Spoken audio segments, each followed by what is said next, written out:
The city of Chicago is the third largest city in the United States, and just about 45 minutes to the southwest is Joliet, Illinois, and it's a host of a couple different racing complexes. Of course, Autobahn Country Club, where Grid Life hosts an event once a year, but nearby is Chicagoland Speedway, built in 2001, and it's put on some great racing moments over those years, including one of the closest IndyCar finishes in history in the famous Kyle on Kyle battle in 2018. Tonight, it might be the third most important round remaining left in the regular season, with the second most being next week and the first most being Texas and Talladega right after that, of equal importance heading into our 5 playoff rounds. Welcome to Chicagoland Speedway and Sim TV. I'm Kyle Heyer, joined by Hunter Sleppy and Connor Horn tonight. Connor, welcome aboard.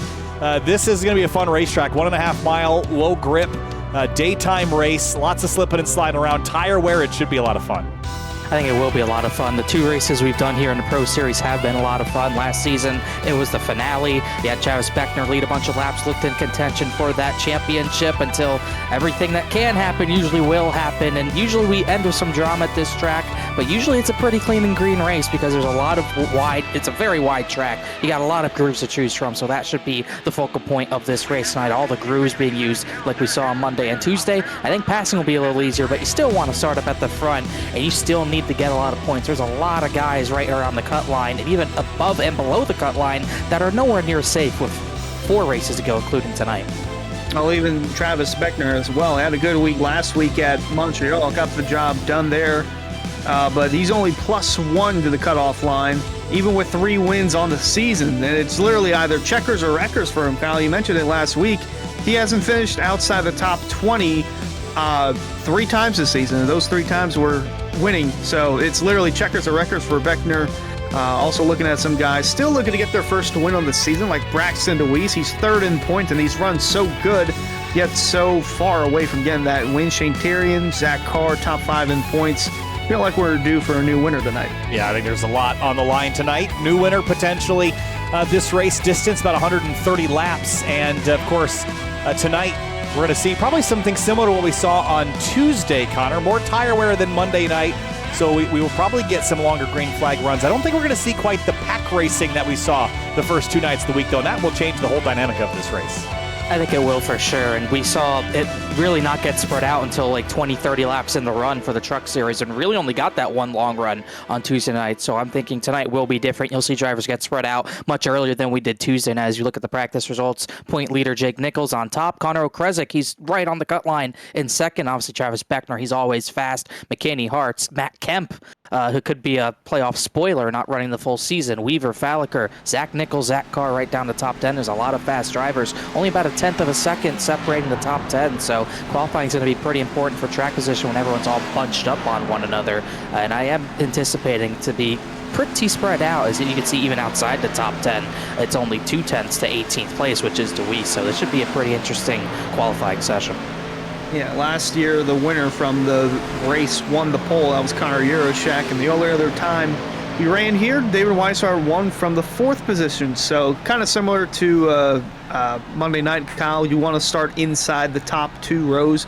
Got a pretty good shot at that if you're looking for getting the win. Also, cautions. We have some late yellows here. Well, somewhat late yellows. 24 to go in season 4. Then last season, the last yellow came out with 17 laps to go. So anything can happen, and want to make sure you get everything timed right on pit road. Don't want to overslide your pit box. Don't want to speed, especially under green flag conditions, Kyle. We've seen a lot of mistakes happen on Monday and Tuesday. Yeah, you could avoid mistakes in the first parts of the season, but you just can't anymore. Don't make a mistake by not subscribing to the area Twitch. That's twitch.tv/area iRacing. Make sure that you subscribe and earn those area iRacing emotes to use in the chat, and earn double channel points that you can use to redeem for free merchandise for just $5 a month. Free merchandise, double channel points, $5 a month. Join today, twitch.tv/area iRacing. So when we head to the 1.5 mile racetrack, the point I brought up on Monday and Tuesday about why it's so important to run well here, Connor, is because while they are a little different, Kansas is the penultimate race of the season, and Atlanta is another 1.5 mile racetrack that's on the horizon. So when you look at those important races in the playoffs, I think there's a lot of parallels that can be drawn between those two. Kansas is sort of a sister track of sorts to Chicagoland, even though they have their own unique traits.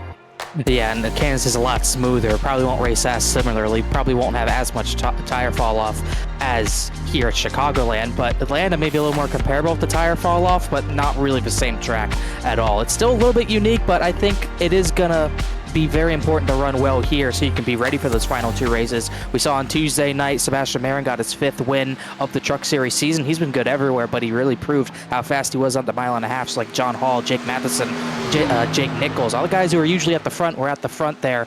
Same thing for Monday night as well. You had Curhan climb through the field. You had obviously Seth Knoll with his 5th win of the season up there pretty much the entire race. So this is an important race. If you don't run well at the cookie cutter type tracks, you're probably not going to do that much in the playoffs. So you got to really have a strong run and be kind of accustomed to tracks like this.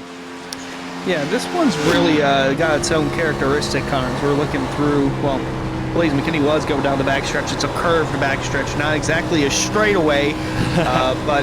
Not back straight, it's a backstretch. Curve, and then the safer barrier kind of sticks out on both ends of the racetrack, so we won't see it here, but getting into turn 1, some guys like to run the high groove. You don't want to clip the entry of the safer barrier that begins going into turn 1. And then almost as a optical illusion, at least from my part, my perspective, the backstretch wall, we'll see, well, we won't see it here, but backstretch wall, there's that branch signage that begins towards turn 2. Some guys kind of drift up towards that and clip the outside wall before heading down the backstretch. Connor, is that like is that just guys carrying too much speed and trying to get as wide as they can through the corner, or just the signage come up and just almost blinds them from where the wall actually begins? I think it's just trying to get too much on exit. The safer barrier kind of juts out. You don't really have one down the back straightaway, so you're trying to carry all your speed as close to that outside wall as possible, but you can clip the end of that safer barrier in the corner if you're not careful, and that's usually an issue in qualifying. Not so much in the race. I don't think it comes up as much, but we have seen, I think Ryan Hartz in Season 4 had the lead, hit the wall out of 2, lost that one to Weishart because of that wall tap. But I think it's more of an issue in qualifying because you're trying to get such a fast lap and you're really having to use up all the racetrack to get that fast lap in. So we'll see if anyone slaps it now, but looks like Philip Groner has a good lap going on. New York Jets paint scheme. McKinney still on pole, Wright, DeWeese, Theory, and Bourne the top 5, and that 11 had a pretty good line through turns 3 and 4.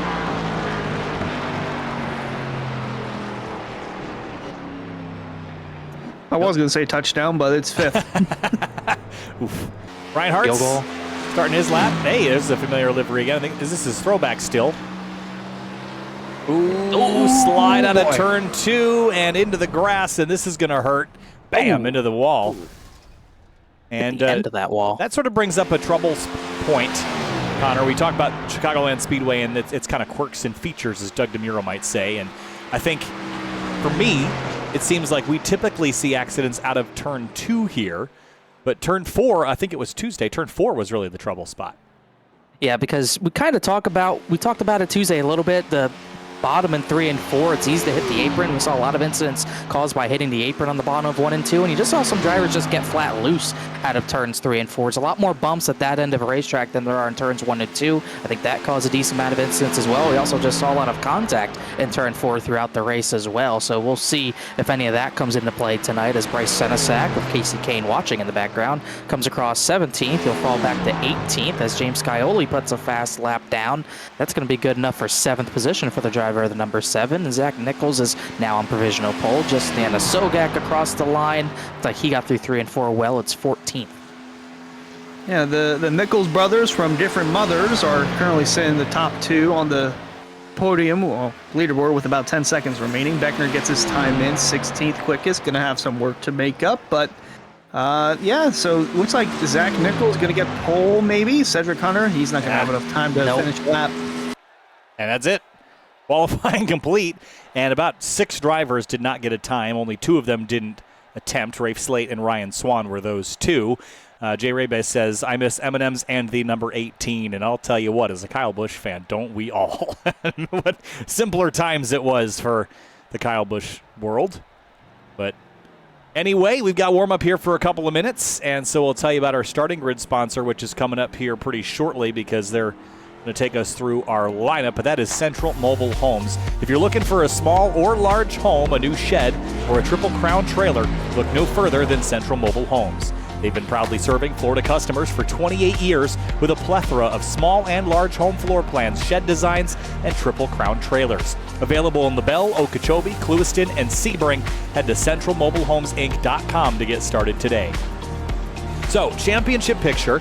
You know, we're reminded that this is round 9 of the championship because of the schedule shift. We have 4 rounds until the playoffs. We've got this round, Rockingham, Texas, which is the replacement round, and Talladega. So, Connor, we're not quite on the cusp as close as we are in the Cup and Truck Series here, but it feels important to start.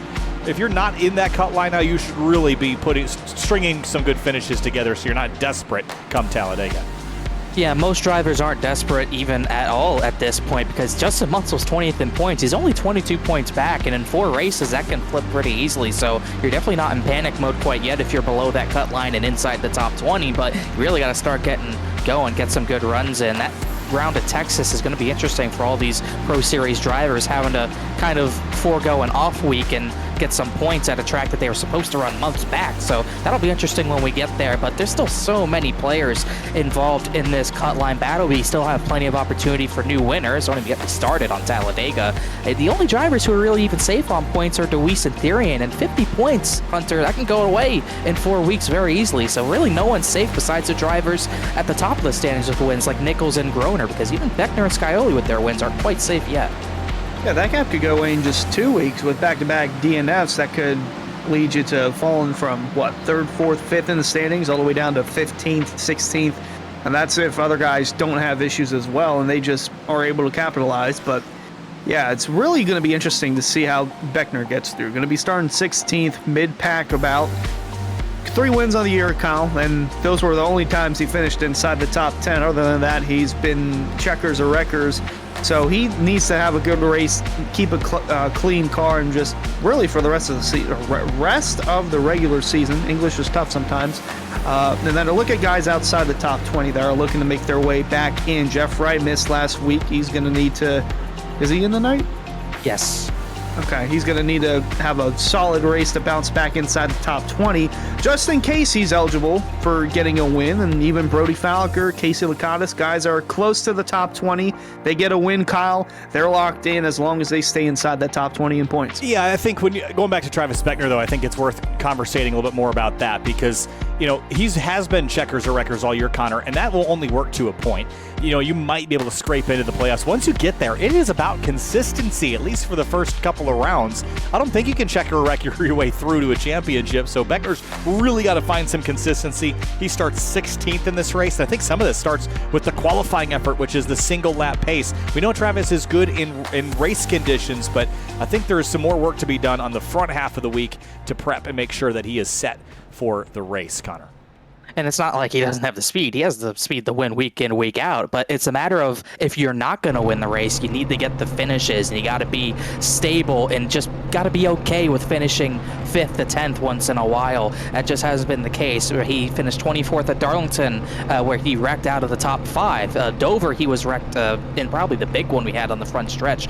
Pocono was a mess. Daytona's Daytona. So really those races, you can't really blame him much for those. I think he only missed 1 race. Can't really blame him much for those. But Darlington is the prime example. You just need to be okay with not getting the race victory sometimes, and you just got to make sure to get the finishes to not be in this situation. Just ask Ryan Newman in 02 or 03 or Casey Kane in 06. Consistency goes a long way. Central Mobile Homes starting lineup here. Let's roll through it. Kicking things off on the front row. Qualifying first, it is the Nichols and Nichols show. Zach Nichols on pole. Jake Nichols in the 73 starts alongside him, Connor. Then 3rd position will go to the 43 of Matthew Bell, and then actually Zach Nichols is going to the rear as well. So Matthew Bell might be the control car. It might be Nichols. We'll see. But Bell's going to the rear. No, Nichols is going to the rear. Bell is not. Blaze McKinney starts 4th. I'm just catching myself up on the EOLs. You're right about Nichols in the 44 heading back there. All right, row 3, Alex Bell in the number 15. He'll start 5th place. Jeff Wright alongside him in 6th place in the number 48 Chevrolet. McKinney's going to the rear as well, so 1st and 4th. 7th position, James Scioli into number 7. He'll actually start there. Connor Okrezik, he's right on the cut line. He starts 8th. And 9th place is Braxton Deweese in the number 13 inside of row 5. Shane Therian in the number 9 starts in 10th place. 11th position goes to the 33 of David Weishart, one of the 2 former winners here in Chicagoland. John Furness trying to get a win here. He starts 12th. 13th place, Philip Groner in the number 11, and Justin Anasogak in the 88 will start alongside him in 14th. 15th place, always a staple of this series, the Toyota Supra of Tom Bourne, and then Travis Beckner, not the best qualifying effort. We'll see if he can climb up from 16th position. 17th place, Ed Robertson in the number 64 car, and 18th place, Greg Mitchell in the number 2. 19th place goes to the 29 of Alex Weaver, and then the 20th position, the 4 car of Cameron Hurd, who also has an EOL penalty. Brody Paliker rolls off 21st place. Colin Fambro in the number 18, starts on the outside of row 11 in 22nd. 23rd position is 09, bright green Bryce Senesac. He'll be alongside the bright red Toyota Supra, always the Coca-Cola colors for Joey Chapman. Justin Munsell starts in 25th spot in the number 6 machine. Jeremy Miller in the number 30 rolls off 26th. That's a spicy row. Alex Bryson will start in a 27th position, going to the rear himself. Brad Slaughter Jr., I believe he might have won here at Trucks, but he was fast last season at least. He starts 28th, though, tonight. EOL for the 8 as well. 29th, Casey Lakatos in the number 50, and Bronson Stafford in the 61 will start in 30th place. 31st position, Garrett Grant, who had a great run on Monday, did not have the same luck on Tuesday, as we're not getting the green flag here. He'll wave it because I don't understand why they hold the... I mean... He's having this fun. Animation is really dumb. But anyway, carry on. Yeah, either way. He'll wave it next time, but don't worry. Grant 31st, Matt Kemp 32nd. 33rd place, Ryan Hartz in the number 54, and 34th, Zach Carr in the 97 machine. He did not get a time down, neither did Cedric Hunter. He starts in the 35th position. Rafe Slate in the 98 starts in the 36th position. And Ryan Swan will bring out the rear of the field. Ryan Swan did not join the grid, though, so we're back up to who was your pole sitter. He's at the tail of the field here. Let's pick some winners. We don't have championship standings, but I will give Hunter and Connor the pleasure of picking first. Hunter, who you got? Ooh, I'll take the guy on the outside, Jake Nichols. Oh, man, that's a pick of picks. Connor, who's next? I like the 28. I like John Furness. All right, well, I'm going to go with the number 7. I think Scioli gets it done tonight. I think he's going to charge forward, and he's got some momentum on his side, obviously, finishing second at Montreal last week. It's been every other race he's had a decent result, but I think he's going to string 2 of them together here tonight in Joliet, Illinois. This is about 45 minutes southwest of where I am right now. I was just passing it last weekend by at Grid Life Chicagoland at Autobahn Country Club. Tonight, though, we race on the oval for 130 laps. Round 9 of the Florida State Builders Area Pro Series is underway.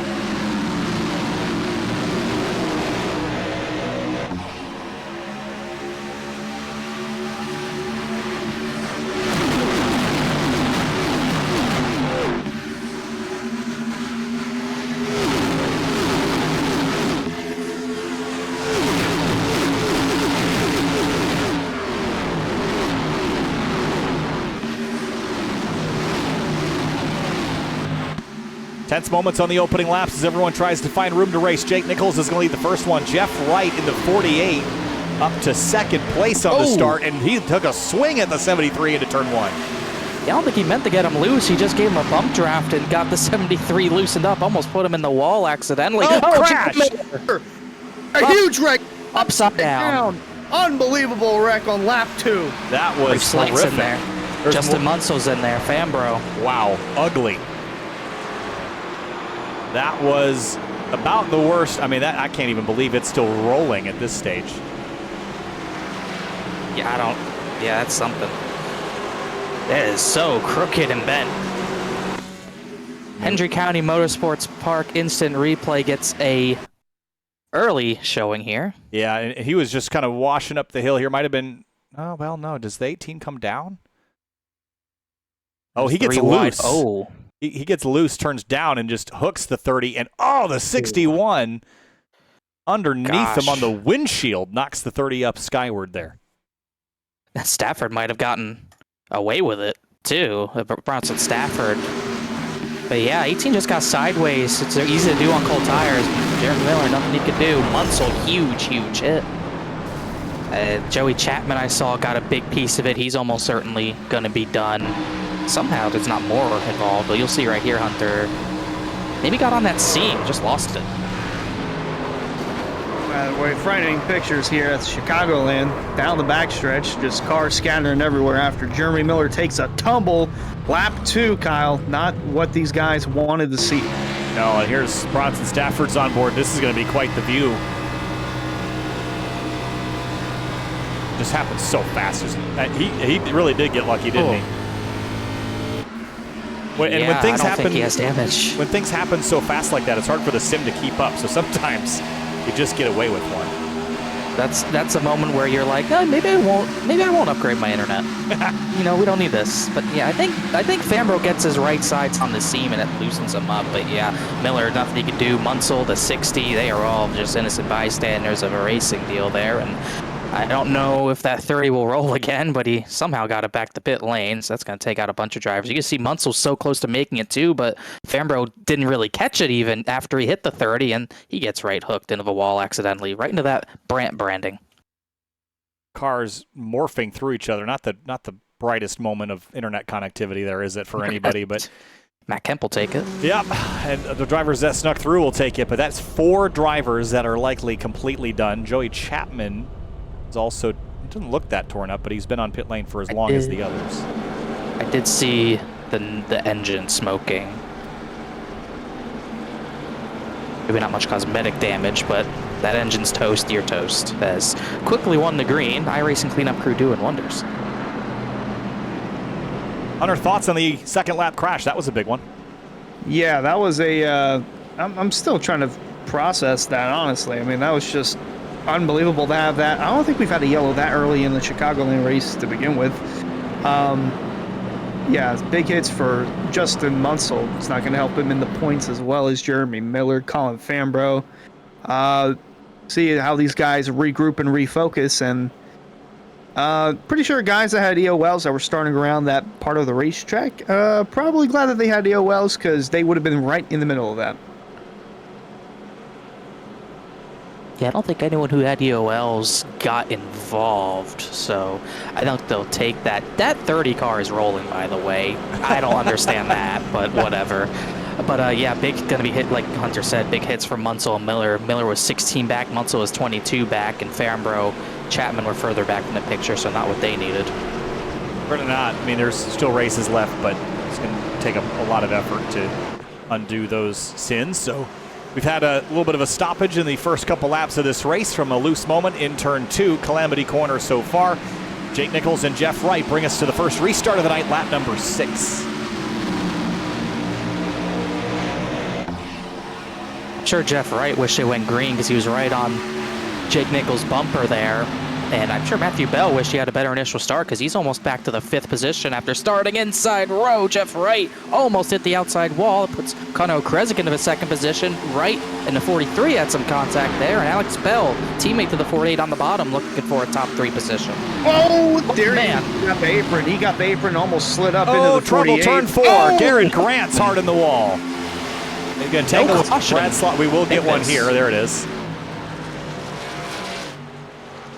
And just like that, we're back under yellow again. And that 5, I mean, these are big. These are race enders, too. It's not like these are little spins. This is game over, dead cars. And I saw this in the back formulating here. We're 4 wide ahead of this. You can see Slaughter, see Grant a little high over those bumps. And same thing as Fambro, just lost it. And Slaughter just couldn't check up in time. Wow, look at Cedric Hunter. Cedric Hunter, great avoidance there. The 30s crab walking. Wow. Goodness. Now, I don't know if we can go back and look at it, but the 38 of Shane Therian, he had a major moment coming out of turn 4. Well, let us go back and see. So is that him? Oh, no, it's not him. Sorry. It's the green car up front. Not sure who that was. Maybe? Senate. No, it's the green and white. That's the 87. Kenny? No, not McKinney. It was Ed Robertson? It was inside the top 5. Alex Bell. Alex Bell. Yeah, I don't know why I thought that was Therian. I guess he ran that scheme a while back, but he had a big moment in turn 4 where he clipped that apron, almost got into was it Jeff Wright in the 48? Was it this lap? Yeah. It is close here. I don't know if they actually made contact, but you can see we were talking about this. It's not an even white line, and Yeah, he just barely missed right. But the bottom line in 3 and 4, that white line's not even, so it's pretty easy to hit the apron. So, under caution for the second time today. And Connor, what is up with the trend so far of like the race-ending collision? We didn't see really this happen at all on Monday or Tuesday. They were more innocuous spins. Yeah, we really didn't see that. We've already seen bigger hits than we saw on any other race this week, and it's not really accustomed to what we usually see from Chicagoland. We average 4 to 5 yellows in the 2 races we've had, but this is really different. So, and it's kind of odd because it is later during the day. It's not a noon race where the track temp's jacked up to 140 degrees. It's relatively cool, but I think maybe that might also could be causing what we're seeing, and seeing people really getting sideways. Too much grip in these tires, too much grip on the racetrack, and a lot of really bumpy racetrack might be the reason we're seeing drivers get incredibly sideways. I mean, that's twice right there in the middle of turns 2 and 4 where drivers just lost it. Yeah, compared to other mile and a halves, this one is probably the most bumpy. You mentioned Kansas is a bit smoother. This one's got a lot of character to it. Hasn't had a repave since 2001, whereas Kansas, back in 2012, it had a repave. But yeah, a lot of bouncing going on, and especially the seams in the corner. It seems where, well, pun not intended, where guys are having troubles with, at least this early in the going. Cars working their way around at the moment behind the Ford Mustang pace car, and Jake Nichols off to a strong start. Connor O'Kresick in the 14 rides in behind Jeff Wright. He's had a pretty strong start to this race, and O'Kresick's a name that we haven't really talked about a lot this year, I feel. He's 11th in the championship standings, and an okay season. He had, what, 4 straight top 10s, 9th, 4th, 9th, 4th, from Pocono all the way to North Wilkesboro, but he's also had some disasters as of late, including Darlington and Montreal. In Montreal, just a road course wasn't for him. And Darlington, he wrecked out, I think, pretty...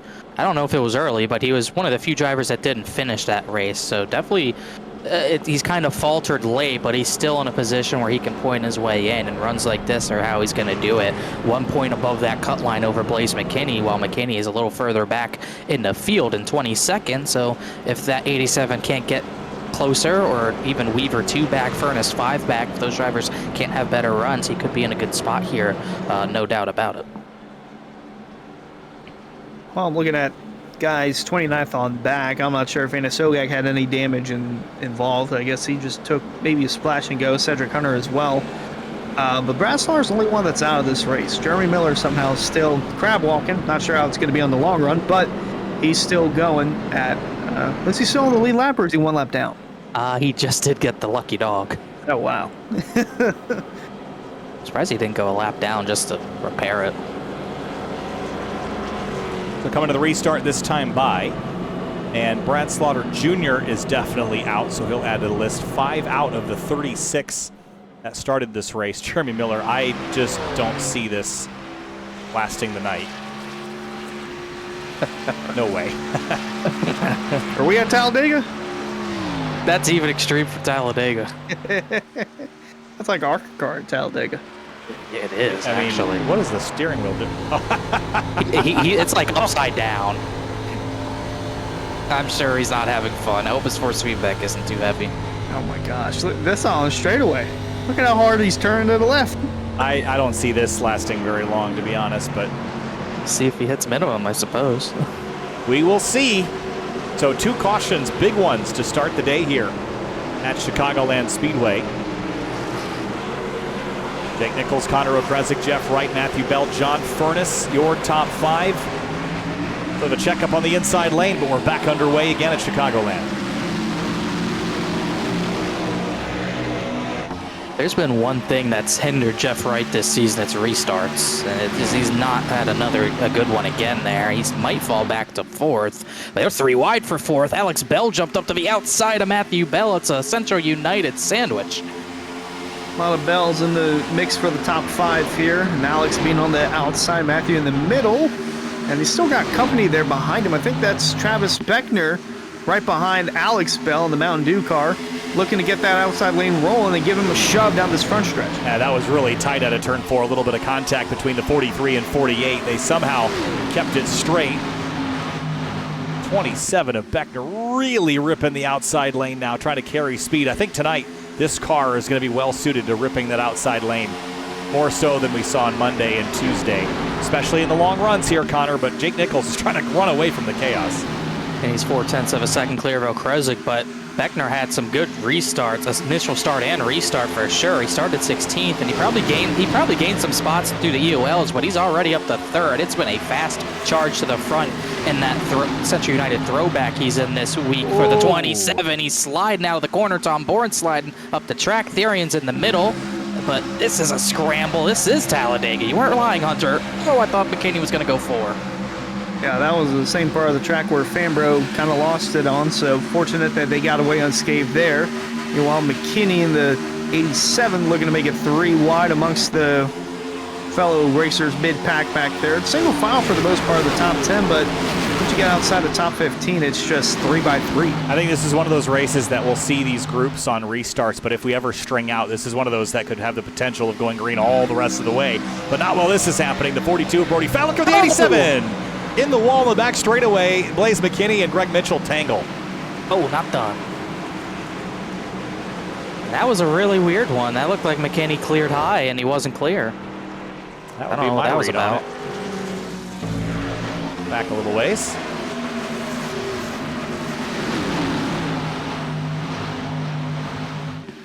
I mean, yeah, I thought it would be bigger if it happened, but only McKinney and Mitchell. McKinney's right in that cut line, can't afford this, and it just went right. Yeah. This game, who did that? Herbst did it in Michigan, something like that. But sure yeah, that's kind of a misjudgment, I suppose, Hunter. Yeah, it looks like it. He just tried to get inside that gap there on that outside lane. It seemed like his car wanted to handle better on the outside. Gets the run off the corners, and he just did not have enough room to get up there. I think he was just distracted by the guys behind him. It wasn't even like he thought he would be clear. There was no way that he would have been, but the other car was sort of in the blind spot. He might have just not even known he was there at all, to be honest, with the body language there. But 3rd yellow in 16 laps, and just cars just taking hits left and right. That one was not quite as severe, but it's going to have a couple drivers peel off to pit lane. How does this change our fuel outlook, Connor, as we run under caution? It's kind of a 50-lap tank for the most part. Maybe because of off-throttle time, you could stretch that out maybe a few laps, but I don't think you can make it on one stop from here. But we did see some drivers just want to put some extra fuel in the tank, maybe overcut. Could maybe work out for him, maybe catch a yellow, something like that. But I don't think you can make it with one less stop from here. So it was a little interesting to see David Weishart come in from 9th there, and saw Colin Fambro. He got back on track, so he wasn't actually pitting. Tom Bourne from 14th came down, but not many others pit. So we'll see if a little bit fresher tires makes a difference. Weishart had just ran his fastest lap on that last run, so I can't imagine it will, but just some extra fuel, maybe try to go longer next run, but definitely not cutting a stop out from here. You should be able to go 50 on the tank at least. Well, looking back at that last wreck, mentioned about Blaze McKinney. Where is he at in points? He's 12th in points, so he already was entering with 2 wrecking points, or his wreck score was 2 points coming in, so he had an EOL. Assuming that he'll get another 2 points for causing that one, that'll put him at 4, and anywhere between 4 to 5 points. That's going to be a drive-through under green for the next race, which would be at Rockingham, so already not looking like a good sign for 87. If he can keep this thing relatively clean for the rest of the race, it'll be a miracle, but already looking at a hole to dig out of for the next race. Well, certainly a hole to dig out of for some in this race as well, but our replay sponsor, we've gotten some work out with it so far, Hendry County Motorsports Park. Racing is back at the Hendry County Motorsports Park. Join us on September 21st to see Crusoe late models, V8 Warriors, Thunder Trucks, and more. Tickets are $15 for adults with discounted prices for seniors, teens, and kids ages 5 and under are free. Come see racing at the southernmost dirt track in America, located in Clewiston, Florida, off U.S. Highway 27. Visit HendryRacing.com for more information.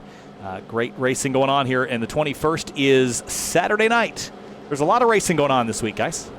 Yeah, it's been all sorts of stuff happening. And iRacing, the IndyCar Pro Series started up tonight. as far as sim racing goes. So that's interesting as well. That might actually be going on right now, too.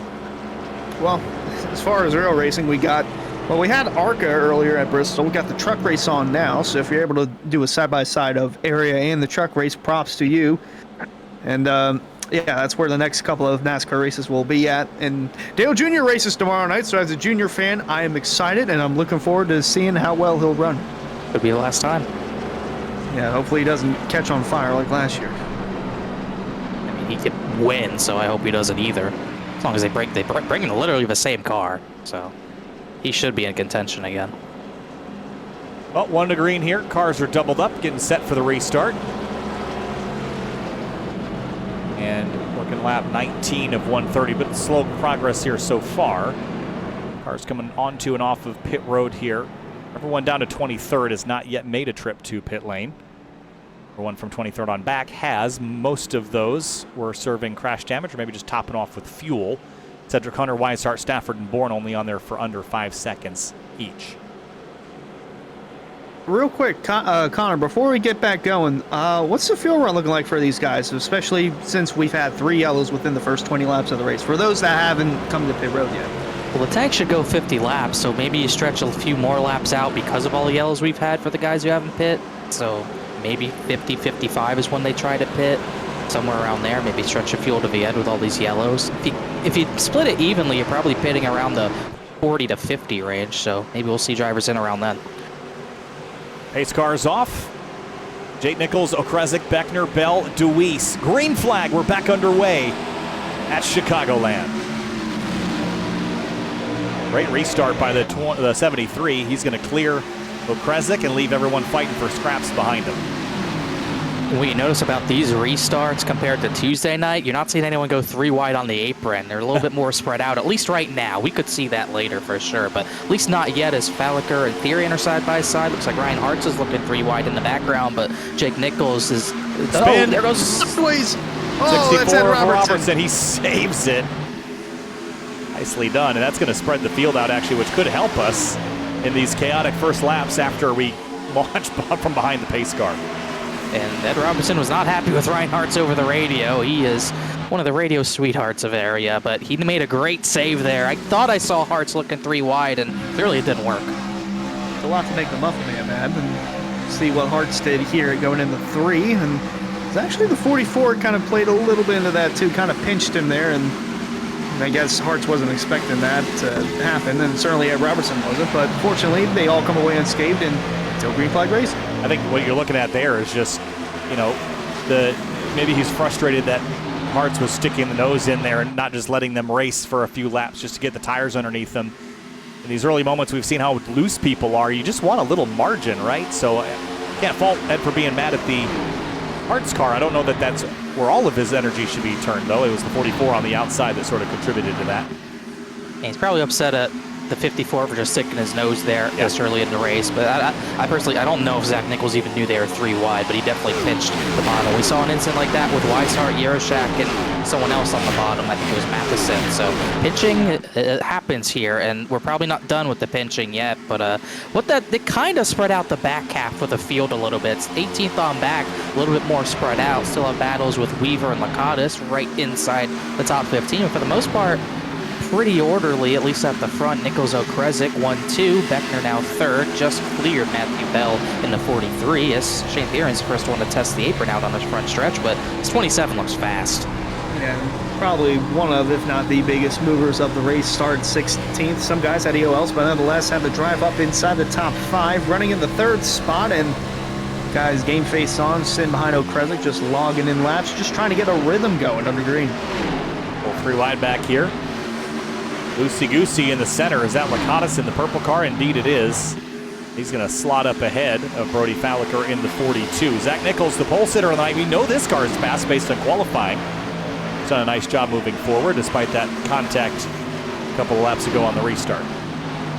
You can see where he's gaining speed. He really charges corner entry to center and got up to the outside of Falliker doing that. And he's kind of led Zach Carr up through the field. Carr just didn't get a qualifying time down, no EOL, but he's followed this 44 up through the field a little bit. And Ray Slate's done the same thing, 36th to 17th for the driver of the 98, as 44 completed that pass on Falliker, as Braxton Deweese battling Matthew Bell for that 4th position. And Deweese, probably the most consistent driver of the season besides Jake Nichols maybe, who's been leading the points almost the entire time. But Deweese, I don't believe, hasn't finished below 12th yet, and I am knocking on wood as we speak. But he's been really solid. We talk about him every week. And Matthew Bell needing a solid run. Oh boy. Had a moment there. He's going to lose that 5th spot now to John Furness, who's going to go to the outside. Here comes Jeff right behind, looking to make it 3 wide. Didn't have a big enough run, but nonetheless, Deweese in the middle into 1. Nice defense there, actually, from the 13. Kind of covered all his bases by just picking the middle of the road. He's going to drift up and try to cover off the 28. Furness has to lift, and he's in the wall. Took the air off the nose of the Haviland car. And you're right, Connor, no finishes worse than 12th. Tied his worst finish last week at the road course at Montreal, so I think he's happy to be back on the oval. His other 12th was at Sonoma. Yeah, so road courses aside, I'm sure he's happy about that. He can get even better finishes now towards the end of the season without any of those road courses, as that kind of calmed down a little bit. I think Furness is all good. No damage on the 28. Philip Groner's trying to move through the field. Start off the season really hot. Not as hot as of late, but still second in the points. He missed last week at Montreal, but just kind of steady in the top 10 right now, as Therian and Lakatos are still doing battle. And here comes that 44, that Raising Cane special, coming through with a box combo to the outside.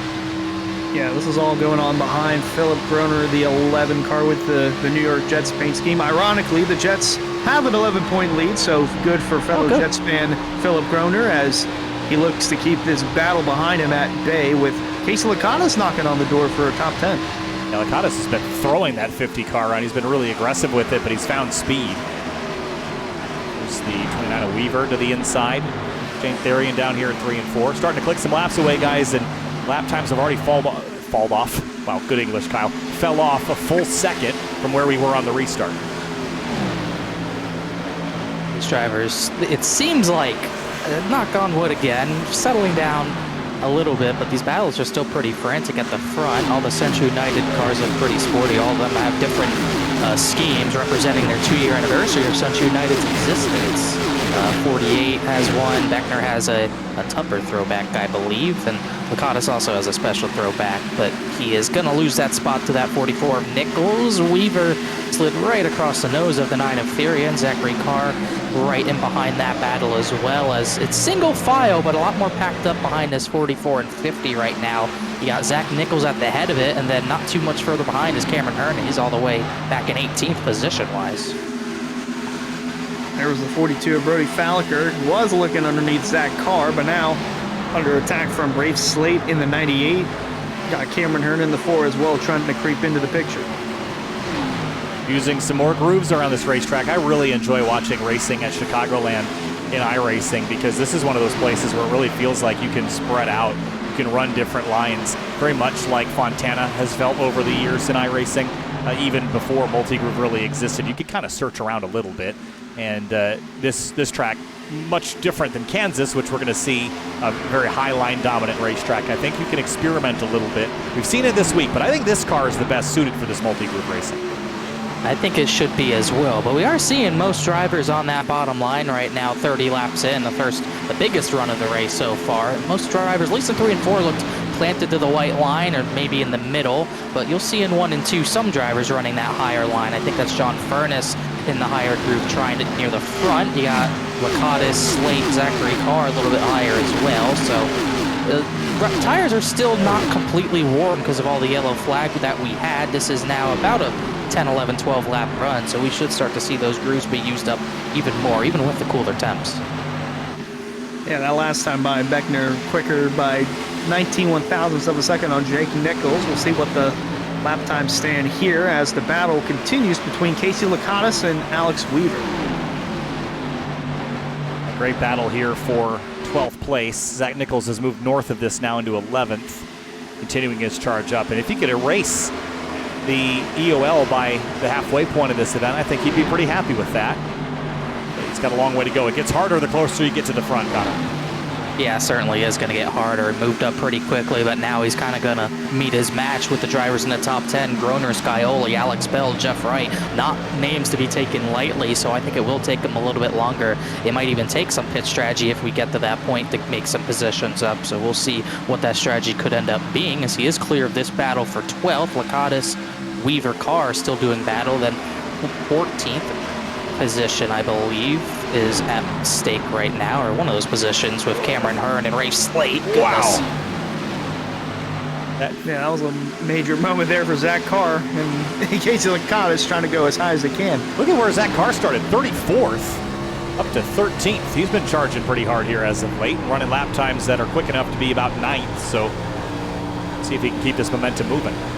And his kryptonite right now is that he has nowhere to go. Stafford just had a wiggle, but kept it straight. Zach Carr's kryptonite, he can't go to the bottom line to avoid Case Lakatos because Alex Weaver's sticking it down there to the inside every lap, and he can't clear the 29 quite yet, so he just kind of has to sit in Lakatos' wake as Weaver kind of slides up the racetrack. Hearn has a run on both of them, but he's going to go with the 97 because I think he does recognize that 97 might be faster. That higher line just, oh, they made contact there. Higher line just easier for passing. You pinch someone down to the inside, get to their right rear, you pretty much have it much harder to make ground up on the bottom as the run goes on. Well, as the field flies by and look a little further up on the field, John Furness swapping fourth with Braxton DeWeese. Matthew Bell still outside the top 5 as DeWeese gets that forward bumper all over the forward bumper, the 28 of John Furness. Kyle, was going to say the cars we saw earlier on, the reason for that, at least for me, full moon. So calm down now, but just know that there's a full moon out tonight and still about 90 laps of action for some more shenanigans to unfold. That's interesting to know. We had a massive power grid outage in Chicago yesterday that like turned off power to 1,500 homes, and the trains weren't running, and it was chaos. And there were solar storms going on too. I wonder if it's all connected with my little tinfoil hat.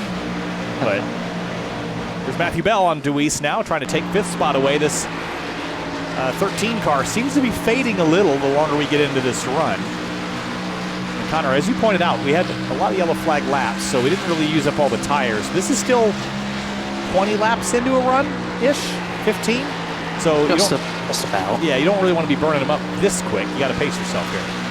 You definitely got to pace yourself. You probably still need to go about 10 laps to get to your fuel, or at least to your pit window. So if you wore out the tires at this point, you're going to start falling backwards. So on Tuesday night, Seth Knoll had that happen to him, just faded outside the top 10. He wore the tires out so quickly, not anticipating a long run. So you got to be really, really careful. Make sure you keep some right front and right rear on it. I think specifically that right front, because if you don't have that right front tire, you wear that out, you're going to go into the outside wall pretty easily out of turns 2 and 4, as they're still battling going around this racetrack, as there always is. Tom Bourne's moving up into 15th. Rafe Slate maybe starting to fade a little bit. Here comes David Weishart. He pit on the last yellow, has some fresher tires, Hunter, but kind of like how I anticipated, they're not really doing that much. Kind of stabilized now as the green flag run's gone on a little bit longer, as 16 of Bourne runs 15th on the racetrack, and really where the main battles are. Well, at least where guys are starting to get comfortable doing 2 wide, 3 wide. Gap has started to close down a little bit between Nichols, Krezek, and Beckner. It's about 4 car lengths separating the 14 and the 73. Meanwhile, Beckner's closed the gap to 7 car lengths, so he's starting to close in.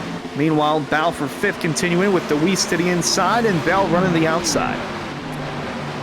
Yeah, it looks like some good progress here for the 43, kind of trying to work over the 13. Look at the run he built on corner exit. He had to swing hard left and up the backstretch towards turn 3. He's going to drop down here into the pocket and try to sneak in between the 28 and 13, but he's not going to get there. And DeWeese is going to throttle up, kind of ride the rim, and he's going to maybe hold this pass for a little bit longer. That's what we're talking about. On fresher tires, you're going to be running the bottom line just because it's better for the tires, and it's just too much grip to make that high line work. But once this run goes on, it just gets so much harder to make that ground up on the bottom line. You saw Bell get the run on the top side to get to the inside of DeWeese, but DeWeese decided to fight for it and keeps that spot just right in the outside. And there's nothing Matthew Bell can really do about it. No, just let him have the spot and live to fight another battle, as Jeff Wright was closing in on that. But yeah, these guys started to close in bit by bit on Jake Nichols in the 73. John Furness even closing in, about to make it a 4-car, well, I shouldn't say battle, but 4 cars within a second of the leader. It's definitely closing down here. Nichols has lost a little pace the last few laps, and Okrezik is just starting to smell the blood in the water and creep in to this mix. So we started with, what, 3 yellows in the first 20 laps, and here we are now, green for the next 20. And making good progress here towards green flag pit stops the second half of this race. Big Nichols has led almost all of them so far. All of them, in fact. That's almost all of them, too.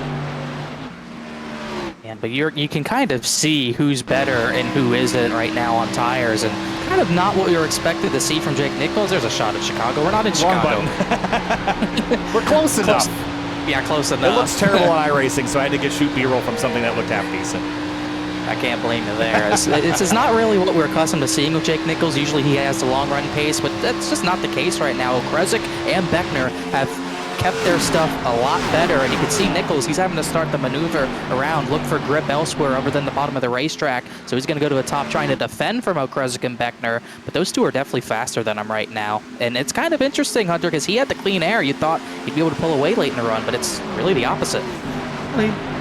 We've known him as a preserver of tires, especially on the longer run, and really haven't seen him negotiate that outside lane until just then, where guys were starting to close in and catch him. But I think now he's starting to take notice that, hey, they're catching me on the outside. Well, I'm going to take away that outside lane, and it seems like it's fine for the most part. Yeah, he's running the exact line as Okrezik, keeping him at bay, and Beckner trying to get any clean air whatsoever down on the bottom.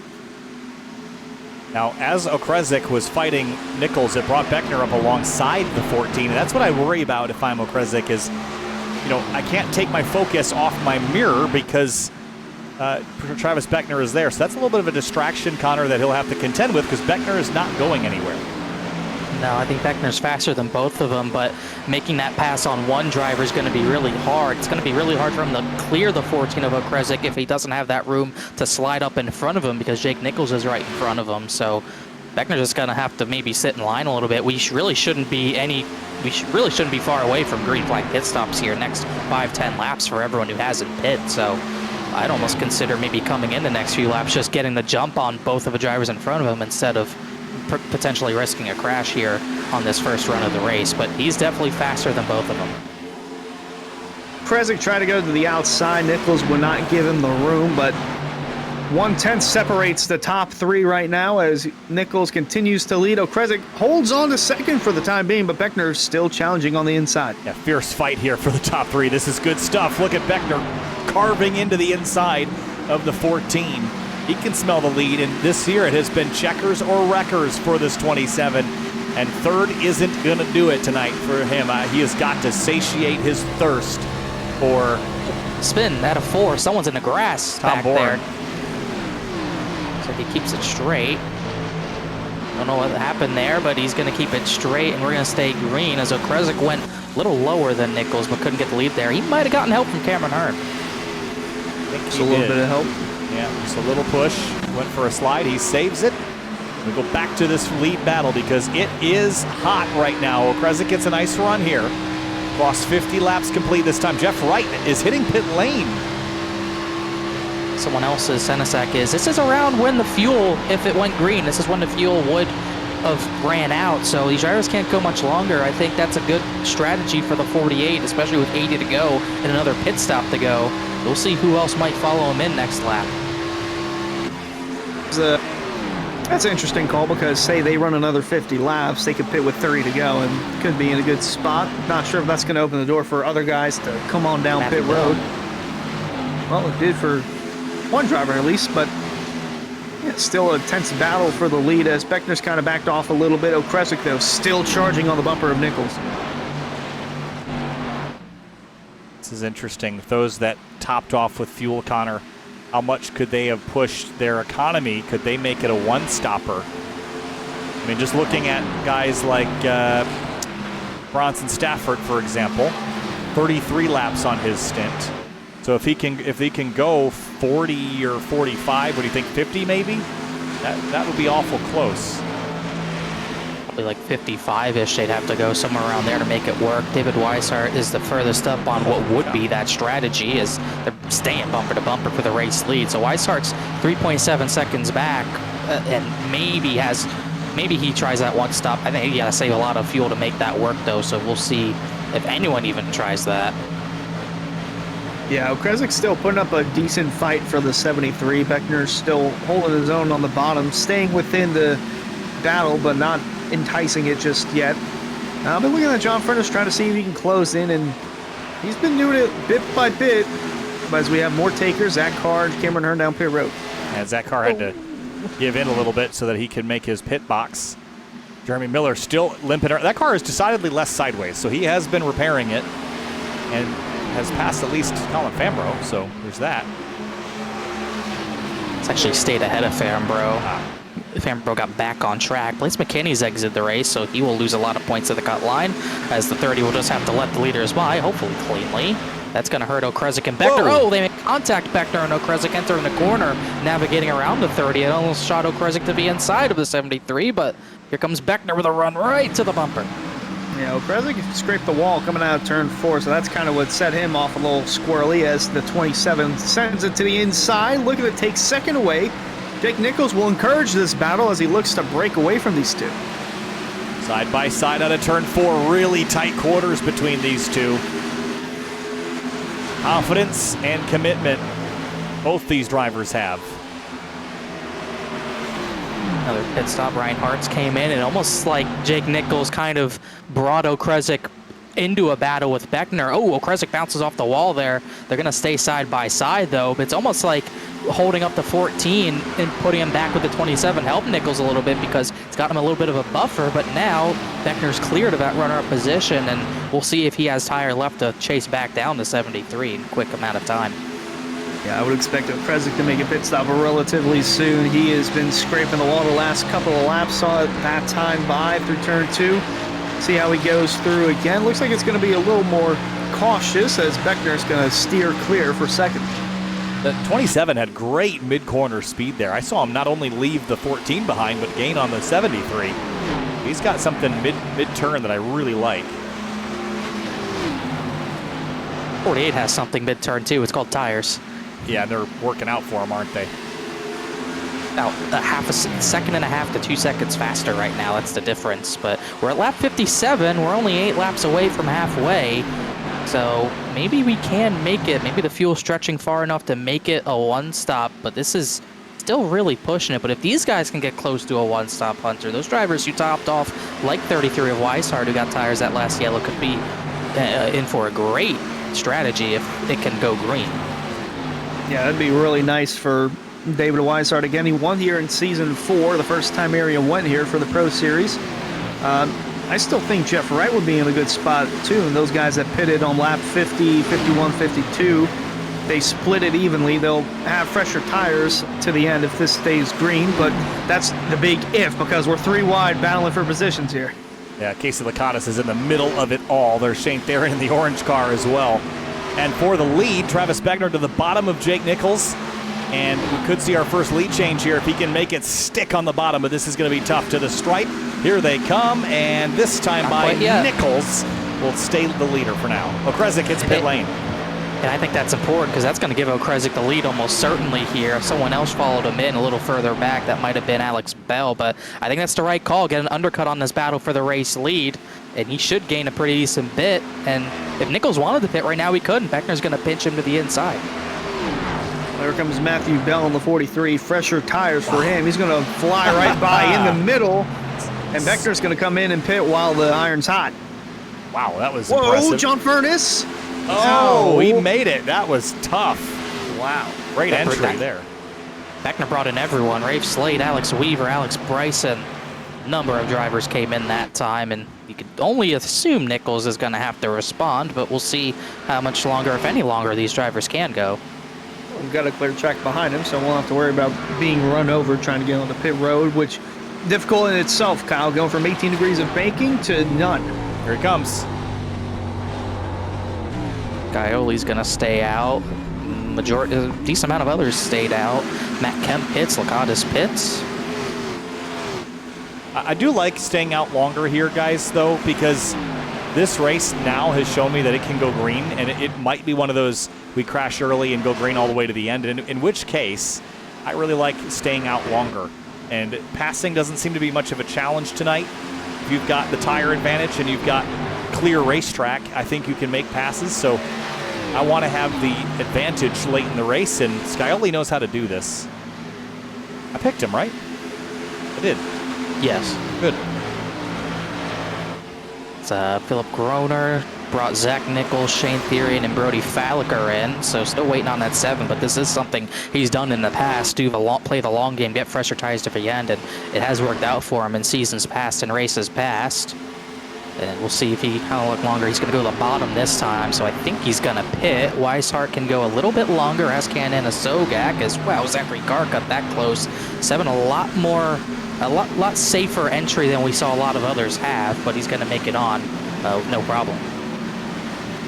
Yeah, we'll get through just fine. Still waiting on the rest of the field to come down, that being Weishart and Sogak, Stafford, Cedric Hunter on board, although those guys pitted under one of the yellows. I believe it was the last yellow, so they can still go about another 15, 20 laps.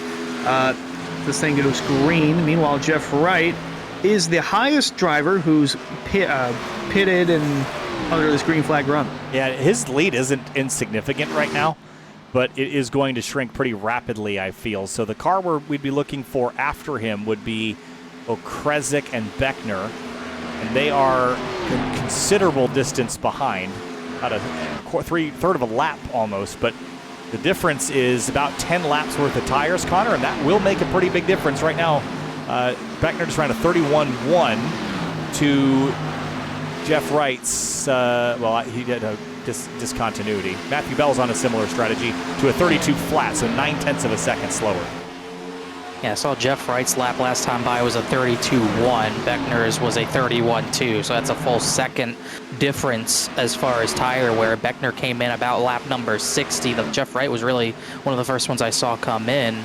He came in lap 50, so a lot older tires on the 48, but it did get him a good lead, and if the yellow falls right, it could end up working out. Whoa, Carr and Beckner had some contact, but that didn't turn into anything bigger. But yeah, it's all about track position, getting clean air on the nose for the 48 and I believe the 43, and that could end up working at the end of a long run if they have fresher tires because of that clean air. There's a little bit of neck code too, but pretty small contact, no problem there. Could have been major, but they managed to get away unscathed for the most part. Just crossing the halfway bit of this race, we still have a nice green flag run after 3 yellows within the first 20 laps of the race. So good to establish a rhythm, and still waiting on pit stops from the top 5 drivers. They can go about another 10 to 15 laps on fuel if they really want to. But still looking at, Matthew Bell, Jeff Wright, those guys, they pitted under green, but it's the guys behind him, Okrezik, Beckner, Jake Nichols as well, trying to navigate their way back towards the front. So 5 drivers have yet to pit, and so they are now on lap 49 for Sogak, lap 51 of their stint, which means that this time by, it's 51 to go, 61 to go, so they still need to go another 5 laps, Connor, to split that in half. Yeah, and it shows how much under yellow was really saved by the drivers who hadn't pit before on any of those yellows, because guys like James Scioli, he was still able to go about 63 laps on a tank, and you still have some other drivers trying to stretch that, but it's going to be close for Weishart and Sogak. It is good. You're going to have to save more this next coming run on fuel, just because you're not going to have those yellows unless you get that yellow, then your strategy's toast. But you're going to have to clutch and coast, use a lot less brake, really don't use any brake to make this work. And it could end up working. One less pit stop makes a difference when it's 2 seconds of fall off is a lot, but it's not enough to make a 2-stop work over 1 stop. So if you don't have to save too much, it could end up working, but I still think he's got to save a decent amount. Nonetheless, this would be battle for position right here. Beckner, Okrezik, 8th and 9th on the racetrack. Beckner keeping the 14 at bay. And Beckner one lap newer tires and drove by the 14. They were battling for the lead before with Jake Nichols. Now Jake has a lap fresher tires than Beckner, but is still trying to carve his way through some of this traffic. But that's what one lap of advantage gives you. Imagine the size of advantage that Scioli will get with an additional 3 over Okrezik. But Scioli's buried pretty deep in traffic and in a pretty fierce fight right now as well as we go back to check in on the 7.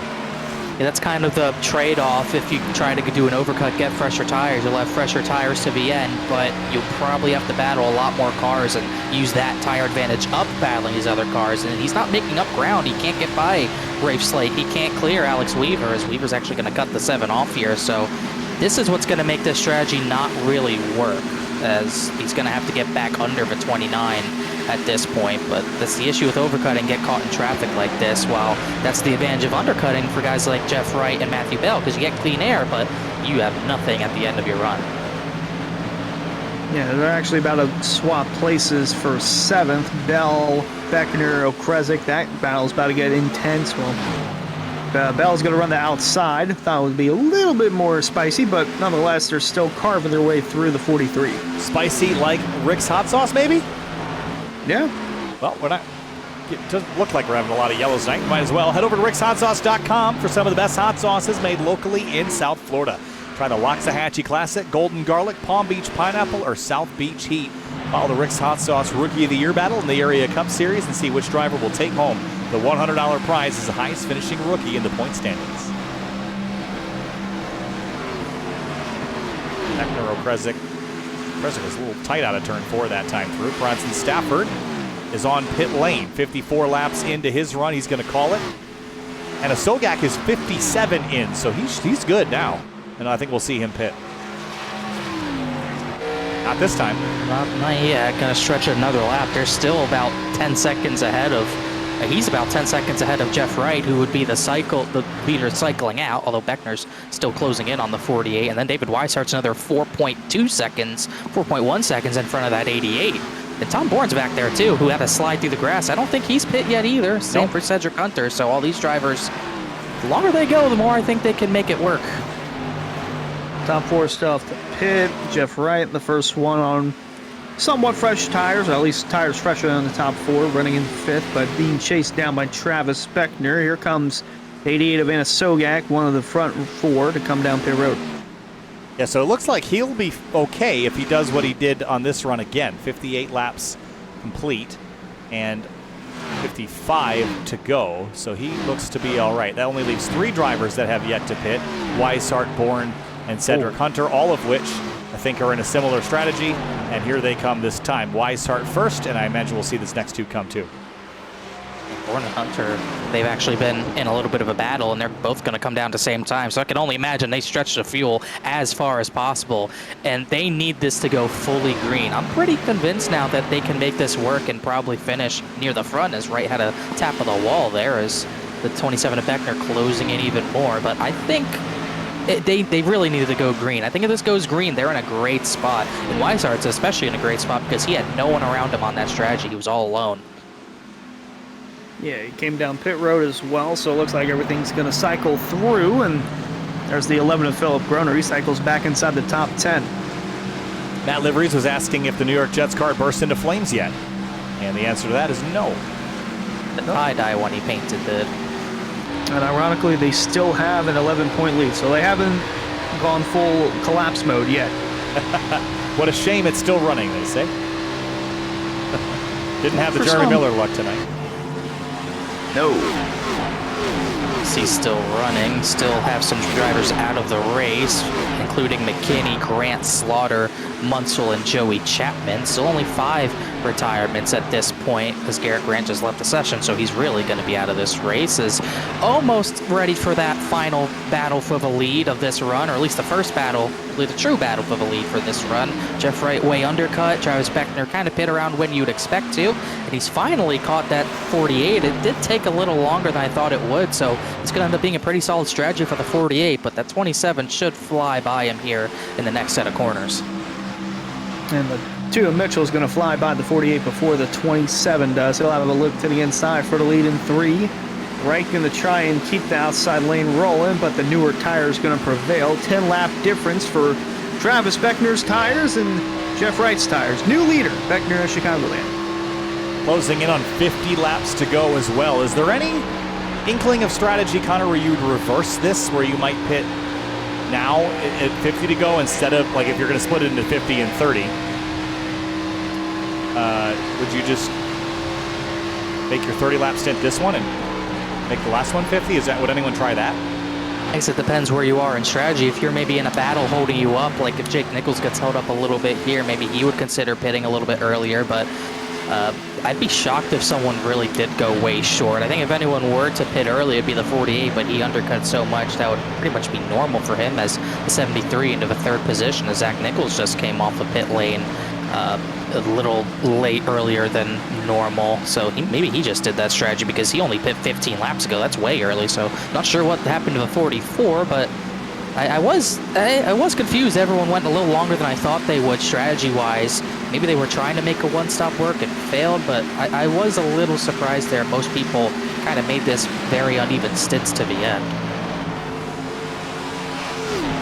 Well, Jake Nichols in a good spot to position himself around the 48 of Jeff Wright. Going to close in on that bumper, and kind of Beckner's last line of defense there as he has a half-second gap between the two, and just ever so slightly closing in on that 48. He'll try to position himself better in 3 and 4, but Wright's not giving up that bottom. No, he's tucked right in that white line. Going to force Nichols to figure out something. He's going to tuck underneath on the exit of turn 4, and now we'll throttle on right on through.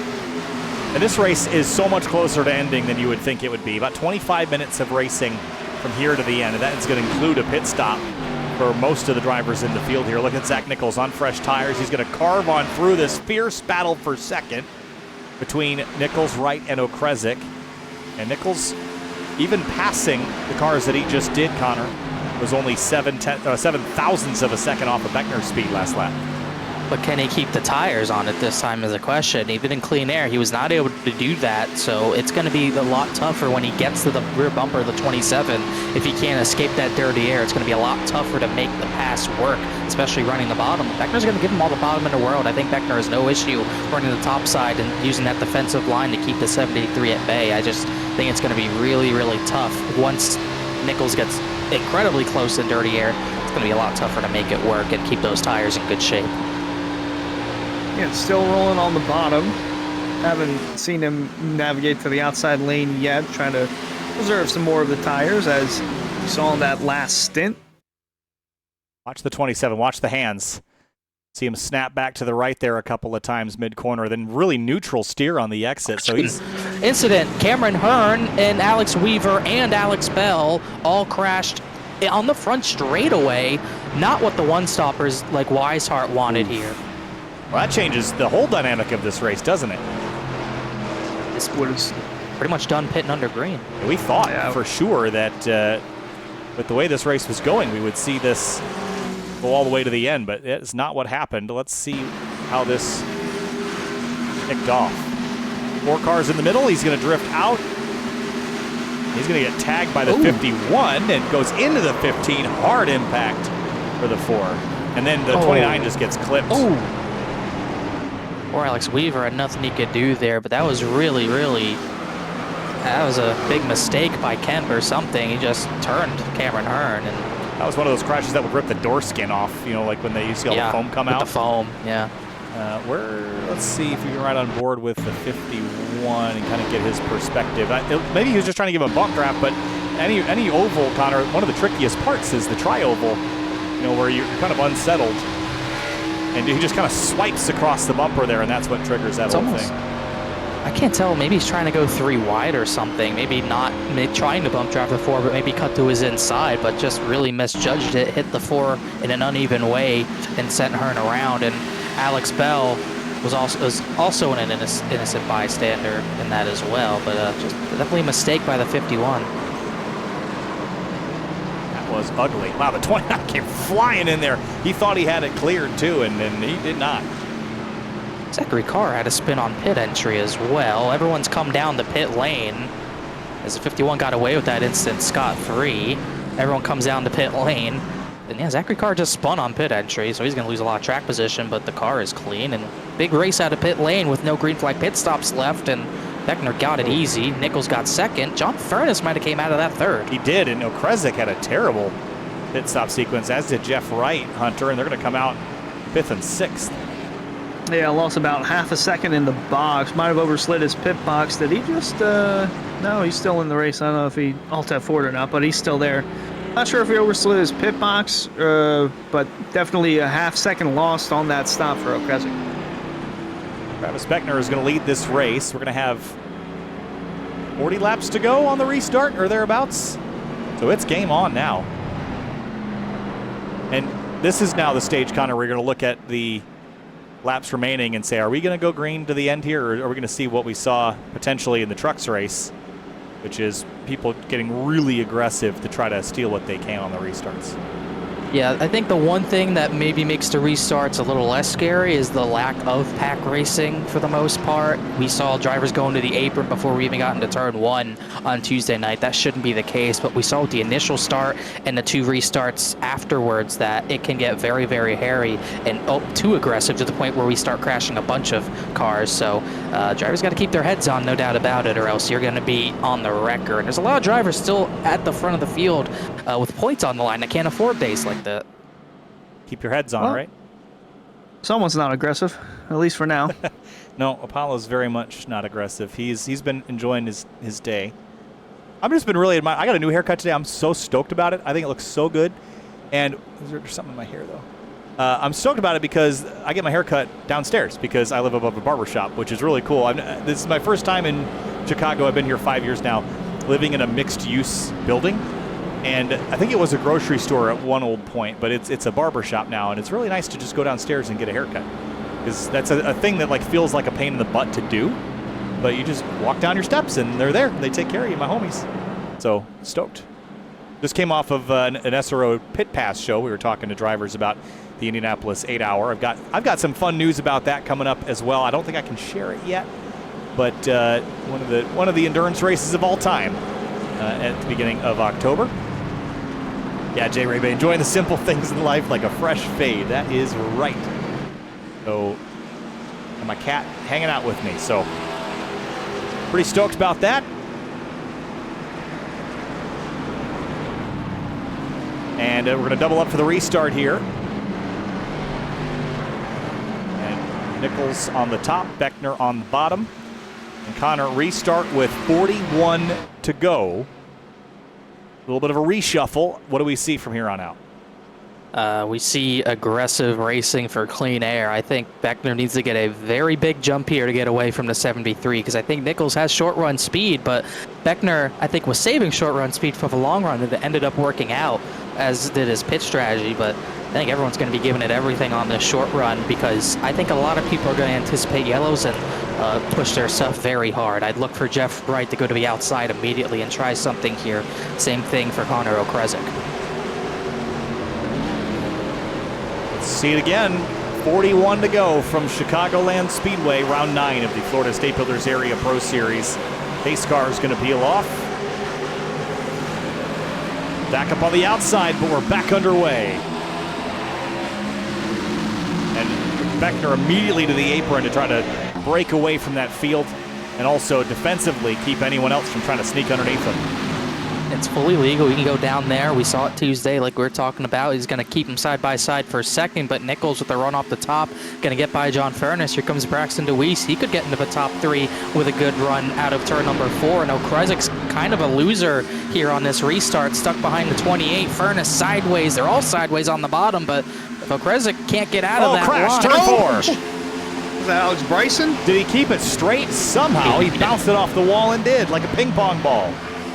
A lot of damage to that 38, though. It's going to be tough to recover from with only 40 laps to go. They're 3 wide. DeWeese is sliding at the front. We'll look at the 38 later. DeWeese got hit from the 48 again. I thought they were surely going to crash. DeWeese almost took out a dozen cars there, but he kept it straight as Nichols is all over Travis Beckner at the same time. Yeah, this is right in the middle of that top 5 battle, even the battle for 3rd, heating up between Okrezik, Furness, Skyly, Deweese battling for 5th, and Jeff right behind, just soaking it all in as Nichols is closing in, sending it deep for the lead in the 1. Big dive to the bottom of the track. He looked high, but Beckner slammed the door shut as the field fights for 3rd place. The lead battle is on. They're side by side for a moment, but Nichols doesn't have the run to carry it. He's trying to get to his bumper in the corner, try to get the 27 loosened up, but he's not really close enough to do that this time. But Beckner got loose anyways. He is pushing hard to try to push Beckner too hard. Someone else is in the wall in turn number 4. That might have been Rafe Slate, but was not as big of a hit as the 38 had. Jeff Wright's trying to get to the outside of Deweese. Couldn't do it there. He'll try to get a strong run through 1 and 2. Essentially Larson lining it through. He's going to have a nice run again down the back, but the 7 will look to tuck in. Oh, the 14's in the wall. Oh, big checkup in front of him there for the 14. Not sure how he got into the wall, but oh, there goes the 70! Sideways through the corner, and he saves it. Are we out of the woods yet? I saw the 13 sideways too. Skyly lost all of his positions there, and more to come.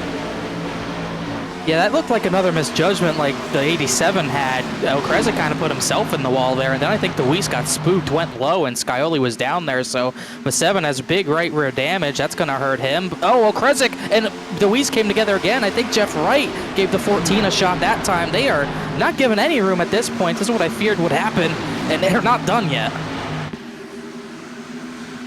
Man, they're still trying to keep everything together. Deweese, Okrezik, Jeff Wright, 4th, 5th, 6th, up for grabs. Matthew Bell closing in on this. Going to be an interesting fight into 1. Gosh, this has really turned up the energy here. I've got replays marked for Bryson and Okrezik, but for the top spot, or the 2nd spot rather, Furness takes it away from Jake Nichols. And I'm wondering if Jake Nichols thought, okay, I can't get Beckner now. I got to just lay back and save some tire. Maybe let someone else go for it. John Furness is pushing hard right now. Furthest up he's been all day. So maybe he's going to let Furness push the 27's tires too much while pushing his own tires, while Jake Nichols saves his tires and kind of maybe trying to bank on this going green and having fresher tires to the end. But everything going on behind him, I highly doubt that's going to happen as the 48 and 14 are going to trade positions. Someone's way to the apron in the background, but he kept it straight. I think might have been Ed Robertson, but very, very frantic restart. 3 wide again out of turn 4 here, Hunter. And yes. Oh, man. They are flirting with disaster here right around that top 5 spot. Deweese still holding it. Meanwhile, Ernest going to send it deep in the 1 for the lead, trying to get around Beckner. It's going to be a dogfight off 2. side by side through 1 and 2. Travis Beckner pulls ahead with that outside lane. Furness will try to side draft him down the backstretch into turn 3. It's going to be a big send here for the 28. Coming up on 30 laps to go soon. It is time to go. They're just not going to be able to make that work. Beckner's going to pinch him off, get the run off. I think Beckner might have gotten surprised by Furness there. I think a 28 got such a big run off of turn number 4. Beckner might have hit the wall actually to let the 28 get that run, but you pinch down just enough and it makes that guy in the bottom really not able to do much. So that's all really Beckner has to do to keep the lead.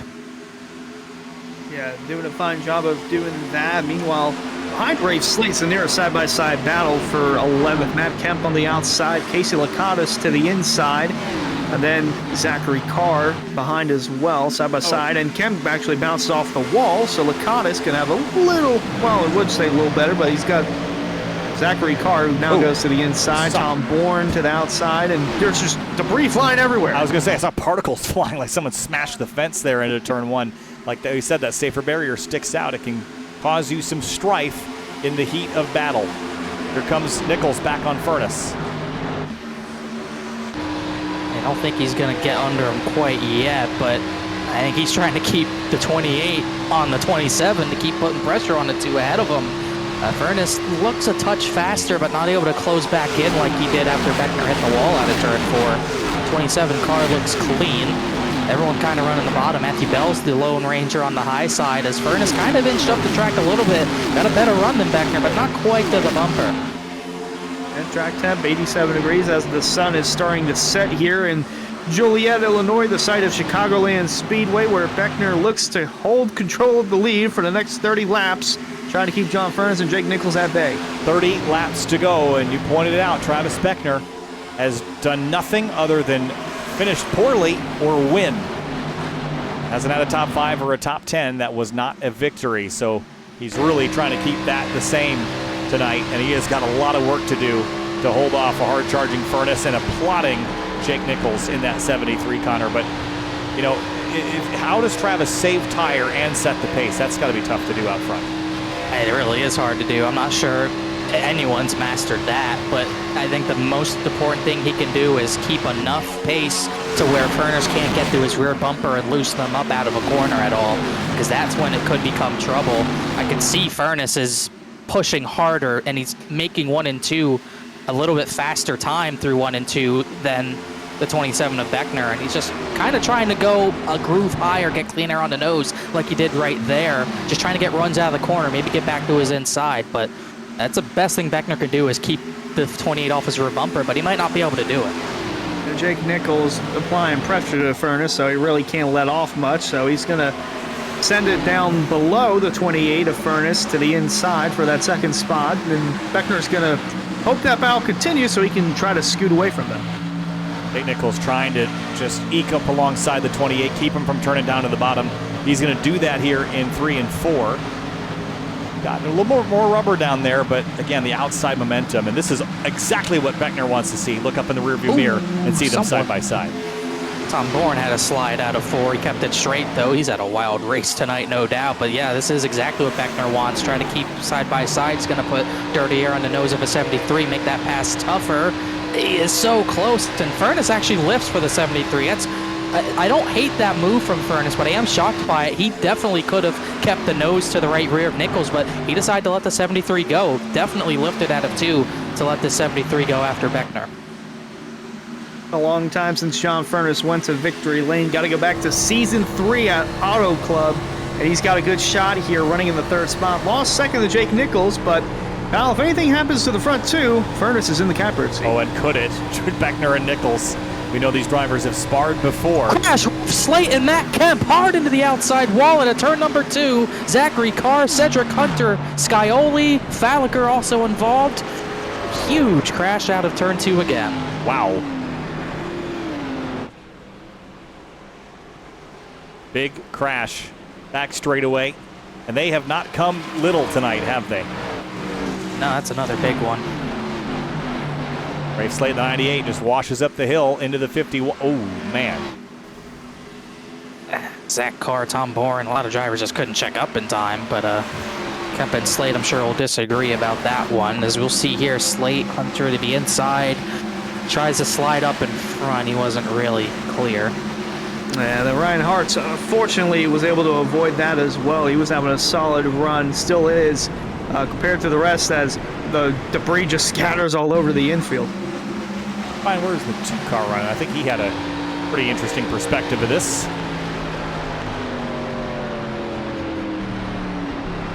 Man. Wow. Just cleared up in time. Yeah, Brody Falliker was not quite so lucky. Came in there with a big head of steam. Tried to get it woed down. Just locked up the rear brakes. He actually got out of there with pretty minimal damage. I don't think he'll have anything noticeable. I don't think so. I think he got kind of fortunate through that. This is going to bring everyone to pit road for most people's probably second to last set. There might be some people's last set for like David Weishaupt, for example. This could be his last set. I don't know if we'll see 2-tire strategy. I don't think that's really going to work as well here as Beckner's off a pit lane. David Weishaupt, as I say it, 2 tires for the 33. He's out first. Nichols got out second. I think Beckner put on the brakes to get to the inside there. Oh, man. Who was that that did that in the DRS zone? Was that Alonso or Hamilton? Or I remember Verstappen and Leclerc had a battle like that, but I haven't seen that in the area in a while, but Beckner almost got ran over. He's actually fortunate him and Jeff Wright didn't make contact, but I think he definitely hit the brakes to get to the inside row of row number 2. That could be a winning move, actually. I mean, when you consider these restarts, how hard it is to get purchase. It would be if Weishaupt picks the bottom. Well, I guess that's the key, right? You don't really know what the leader's going to do. Yeah, he's betting on the 33 taking the bottom. But yeah, that's I don't know if did they outlaw that in NASCAR? I'm not really sure, but it's a smart move if he gets the right lane choice here for sure. Well, it wouldn't be relevant now because of the choose rule. Well, that's true as well. But it used to be a big deal when people would do that. Yeah.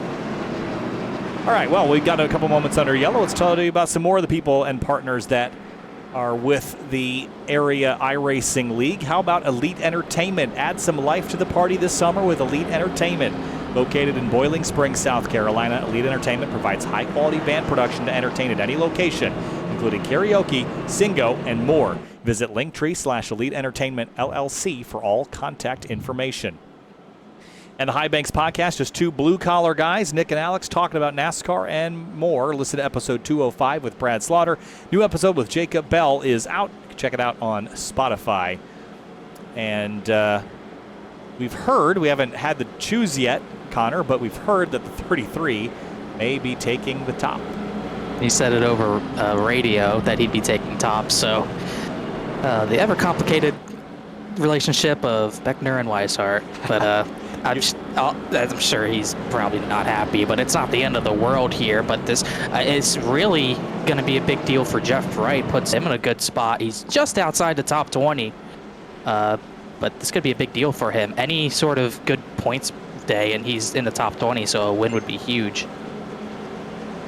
We'll see what happens here. Lights out. We'll be left with a 21-lap run to the end from here. About 10 minutes worth of racing. Running order on the left-hand side of your screen. This is a refresher. And Hunter, we've got 21 laps to go on the restart. Weishart out front, Nichols out front. Then Wright, Beckner, Furness, and Braxton DeWeese. Is this 13 maybe in the right spot for all this on the outside with a good car in position to strike? I think it's a car in front of him, Jeff Wright, that's probably in the best spot, but yeah, Weishart taking two, might as well. Got to try something new. Needs a solid run to keep his, well, I should say playoff hopes alive. He's 10th in the standings right now. He's already got a pole on the year, but still looking for that first win, and I did say I had a feeling that we would be possibly getting a new winner tonight, so very well could be the 33 of Weishart. So, field is doubled up behind the pace car, and it is time to go racing again from Chicagoland. 21 laps to go. Weishart in command on the outside lane. Oh, green flag and a big stack up on the bottom, Connor. I don't know if Nichols missed a shift or what, but he wasn't ready to go, and that is not what Travis Beckner wanted. That's going to get Jeff Wright probably to second. We'll see if, I don't think they have damage. Beckner's loose, but huge restart for the 48.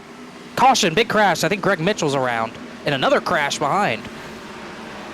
Oh, Ed Robertson going in the grass. Not sure if he had contact from anyone else or was just wrecking into someone. I think that's Alexander Bryson, the 38.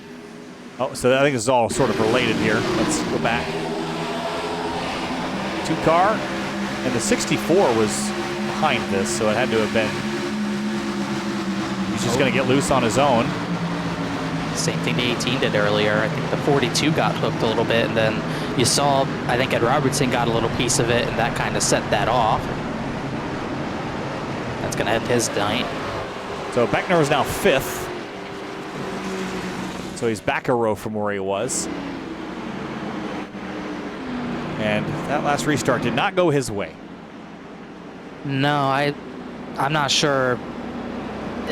Nichols didn't miss a shift because he got back going, but it's almost like maybe he was in the wrong gear for the restart and just didn't go. I'm actually shocked Nichols was able to stay third through all that, but literally worst case scenario for, well, not worst case scenario for Beckner, but it's considering where he was if this race went green, I'm sure he's going to be pretty upset, but I think Jeff Wright will take it, puts him in a great spot as we'll look at this restart again, Hunter. Yeah, I had a feeling that Jeff Wright would be in a good spot. I think Weishart just had a very good jump, and I don't think Nichols was expecting that. Let's ride and listen. Oh, so he made a mistake, downshifted instead of, or upshifted instead of downshifted. And just that one little bobble is all it took. Listen right here. Watch the tack.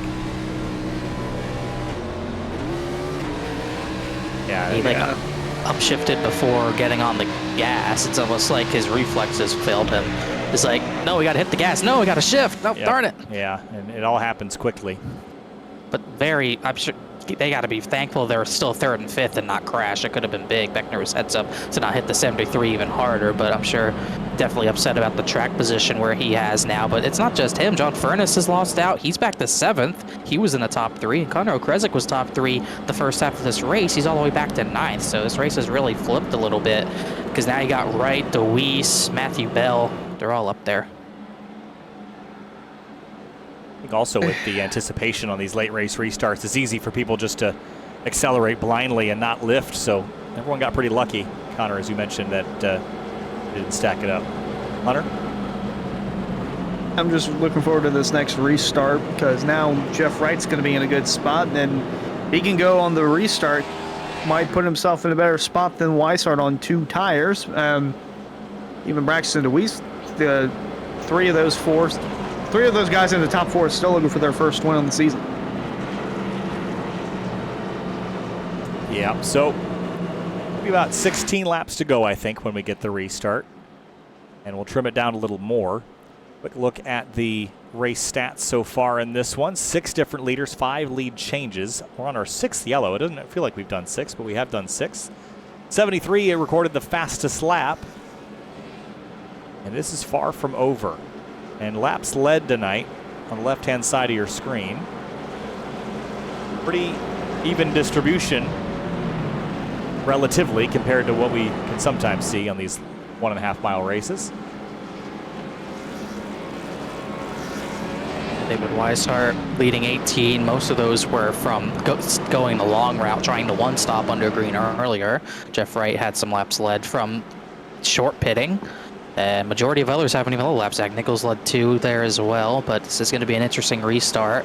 I think this is the right move for Weishart to pick the high side, but we saw someone do this. I don't remember who it was on Tuesday night. They picked the outside line, and then they let Sebastian Marin pretty much get to their inside. I think it might have been Eric Wineland. I don't fully remember, but the bottom gets you a big jump.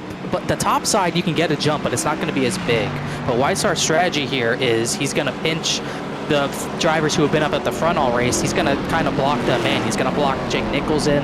He's going to block Travis Beckner, John Furness, Okrezik in, and let the guys who he can probably battle harder with, like the 13, like the 43 and 11, he's going to give them the jump instead of the drivers who have been dominating this entire race.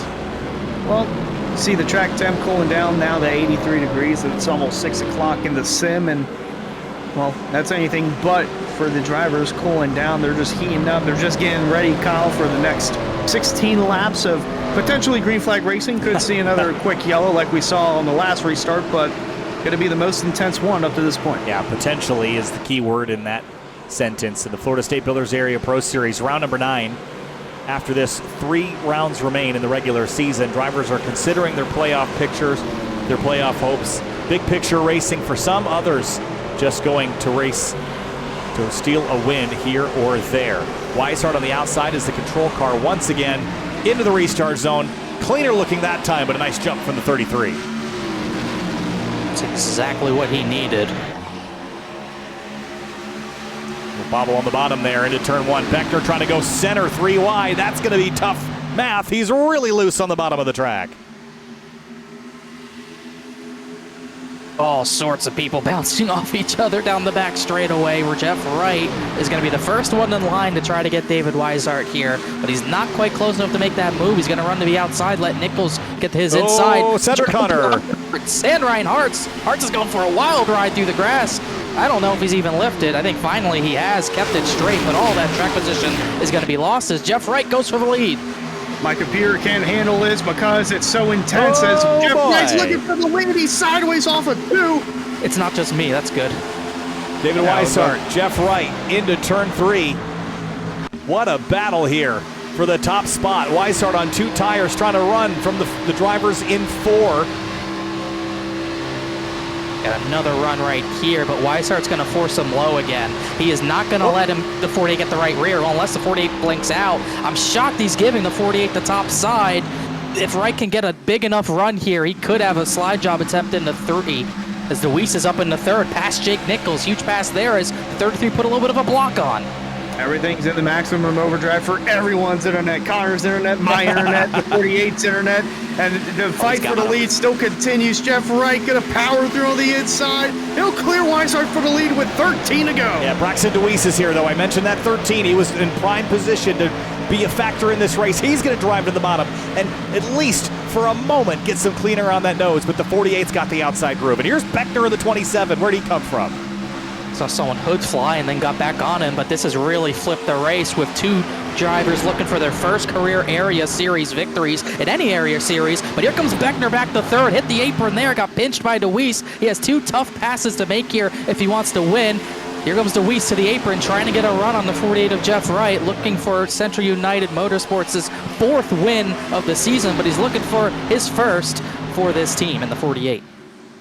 He's looking to continue as Nichols is going to fight for third with the 27 of Beckner for the time being. Braxton DeWeese a car length behind as Beckner looking to rally back on the outside lane. Look at the 27 commit way big. He's going to be flying out of turn 4 with the run he's going to build, but honestly the 73 got a nice, the 28 through the grass. And he has not lifted. He's going to get back on track. I don't know. I think he and Matthew Bell had contact there, but he only lost maybe 3 positions out of that. As here goes DeWeese for the race lead. Sending it to the inside, but the outside lane will stay put for the time being. Wright's going to hold on to the lead. Beckner clear of Nichols for third, as that was the battle for fifth between Bell and Furness, where they collided on the front stretch, but DeWeese sitting in a good spot, but here comes Beckner on his bumper. Yeah, Beckner is not to be denied. Every finish that he has had that was not a win was outside the top 20. He doesn't even know what a third feels like this year, and I don't think he wants to start. Something tells me that he's proud of that checkers or wrecker stat, but I think he'd rather have it be the other way around, where he's got, 6 wins and 3 DNFs versus what he's got right now. And he is going to have to fight really hard to get by DeWeese. The 13 is not an easy pass. We remember their battle at Darlington. Yep. It was really tough to do as well. And DeWeese is not, it's not like Jeff Wright's getting away quite yet. DeWeese is staying with him, but Jeff Wright, he's kind of just running in the 48's dirty air, and I'm not sure how well that's going to work for him. You bring up a great point, because that Darlington battle was the other way around. It was DeWeese on Beckner. So if you're DeWeese and you've got a long memory, Hunter, you're not going to let him have this easily. No, all bets are off, especially in the closing stages. If his only move can be made on the last lap, then so be it. Contact will be made, bumpers will be used, but for the time being, still trying to set yourself up for that position, as there's the 42 of Brody Falliker still duking it out with Senesac in the 09. 13's moving up the racetrack, trying to find some grip elsewhere here. Be a little bit worried. I think what he was doing was working, so he's trying to find something else. I worry that he doesn't have a lot of room to experiment, Connor. He's got to kind of stick with what he knows is going to be fast, with how fierce this top 5 battle is going to be in the final 7 laps of this race. He has a little bit of time to maneuver around a little bit. He actually had a good run out of turn 4 using a little bit of a middle entry to a low exit, but he's going to go back to the dirty air of Jeff Wright, trying to get him loosened up a little bit. But they have pulled away from Beckner in the 73 a little bit, so if he wants to search around, search for grip elsewhere, he has at least a lap or 2 to try that, but he's going to get back in line, do what he's doing. Jeff Wright actually moved a little bit up the track into turn 3 to take that air away, as Beckner really sliding out of turn number 4, trying to catch back up to those top 2. Trying to get as much momentum as he can, find grip anywhere, clean air anywhere. 13's going to go to the outside, 48 to the inside. Beckner trying to find some air in the middle, and Nichols going to look underneath for third, but not going to have enough. This is DeWeese's best friend is Jake Nichols, because as long as he hounds the 27, Beckner's not going to be able to stitch a couple of laps together to run down the 13. But as soon as Beckner can rid himself of the 73, he can focus back forward. But they're running out of time. 5 laps to go, and you got to start getting creative now. Here comes DeWeese with a run on the front straight. And he is getting solid runs. It's just not enough to get to the inside or outside of Jeff Wright. This time he's going to dive to the inside, but Jeff Wright, I think, is completely fine with letting him go to the inside. But DeWeese had a great run out of turn number 2. He didn't really lose a lot. He's right on the left rear. They might have made contact, and he has the inside in the turn number 3. He's going to dive hard. We might see contact in turn number 4, and Beckner might be where he wants to be. Side by side for the lead off of 4, Wright powering on the outside, and The 13 of DeWeese strong on the inside. Beckner's trying to steer clear, but Nichols is alongside him as well. Contact almost being made side by side for the lead, for third, and for fifth on this race. What a great battle. This is why you love Chicagoland. DeWeese trying to stick tough here on the bottom. It's going to be harder now. He didn't get as good of a run. If he can keep the overlap, though, he'll keep this stream alive. Almost still overlap into turn 3. He's just trying to get to the bottom, and he will again. And he kind of forced Jeff Wright offline, not where he wanted to run, so he's going to have another good run out of turn number 4. This is bringing Beckner and the 73 back into this. 3 laps to go. DeWeese might have led that lap. It is so tight. Does he try a slider this time? I think he did, but Jeff Wright covered it. He's going to slide up the racetrack. They're going to make contact. Watch the run Travis Beckner gets out of turn 2. Travis Beckner, Jake Nichols closing in. About to be a 4-car battle for the lead with less than 3 to go. DeWeese to the inside, right to the outside. Nichols even higher. Beckner even closer. It's now or never for the 13. He's got to clear this 48, and now, because the 27 and 73 are here. 2 laps to go. 3 miles left at Chicagoland. I think he's losing too much ground. He might have to try something different, maybe get back in line. Jeff Wright's going to cover him off if he needs to. And I don't think the 73 can do much on the bottom, but Beckner could get to the inside of Braxton DeWeese here. But that would be what Jeff Wright wants. He would want side-by-side for second right now. It's only side-by-side for third. Nichols now going to send it, looking for second. DeWeese going to have to send it in to keep the 73 behind. Travis Beckner trying to get through, but Jeff Wright has 1 more lap till he's in victory lane. White flag from Chicagoland. 1.5 miles left here, Connor, down to turn 1. DeWeese is closing in, but he's not quite there yet.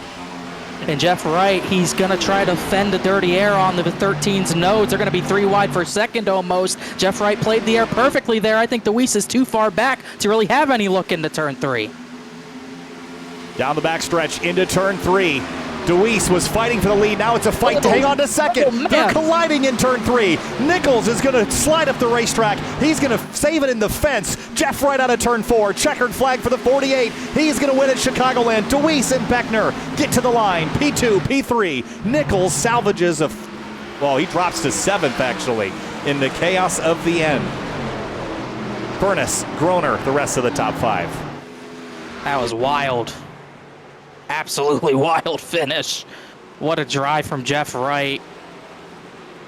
DeWeese tried everything he could and just couldn't get there in time, but that was an incredible battle to the end, for sure.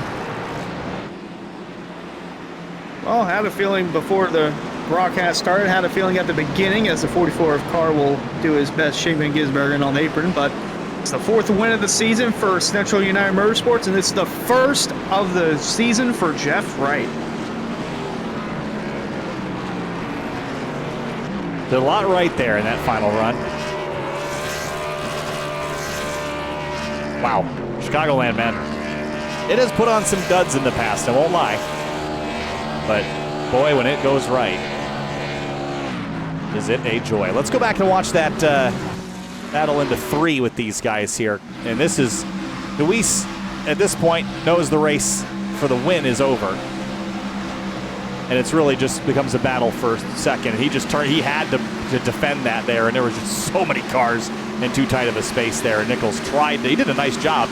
Got a boot there from the 43. And Skyoli stuck in there for an 8th.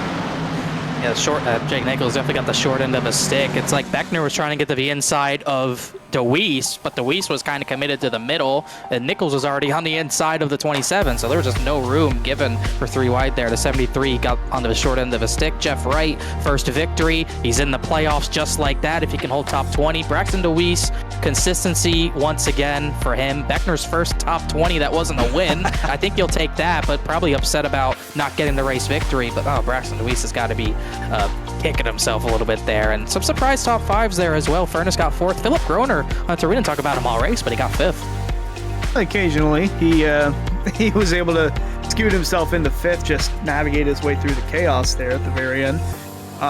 Okrezik still rallies for 6th. Solid finish for him. Nichols fell back to 7th after that contact on the outside wall, and tomfoolery in 3 and 4 on the final lap. Skyerly 8th.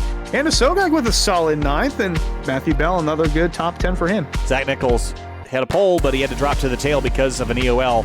He'll salvage an 11th. David Weishart, a P12 tonight, respectable finish, although the strategy didn't quite play out the way he was hoping. Shane Therian, Cedric Hunter, Brody Fallaker, those two made it back after some crashes earlier in the night. You start to get down beyond Alex Weaver, and this is where things start to really come unraveled for some drivers. A lot of DNFs and crash damage tonight, Connor, from some big notables.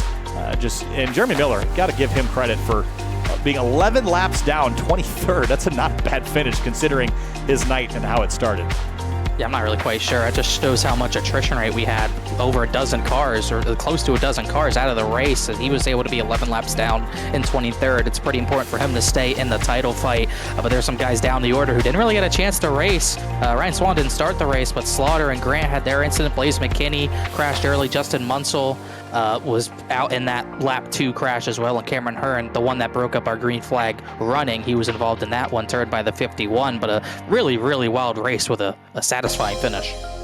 Well, let's talk to the drivers that made it all happen, and finishing for the first time tonight. This is the first time that we've talked to Travis Beckner where he hasn't won a race because it has been, as we've been putting it tonight, checkers or wreckers for you, Travis. And boy, it has been an interesting year for you. If you didn't win the race, you were outside the top 20 tonight.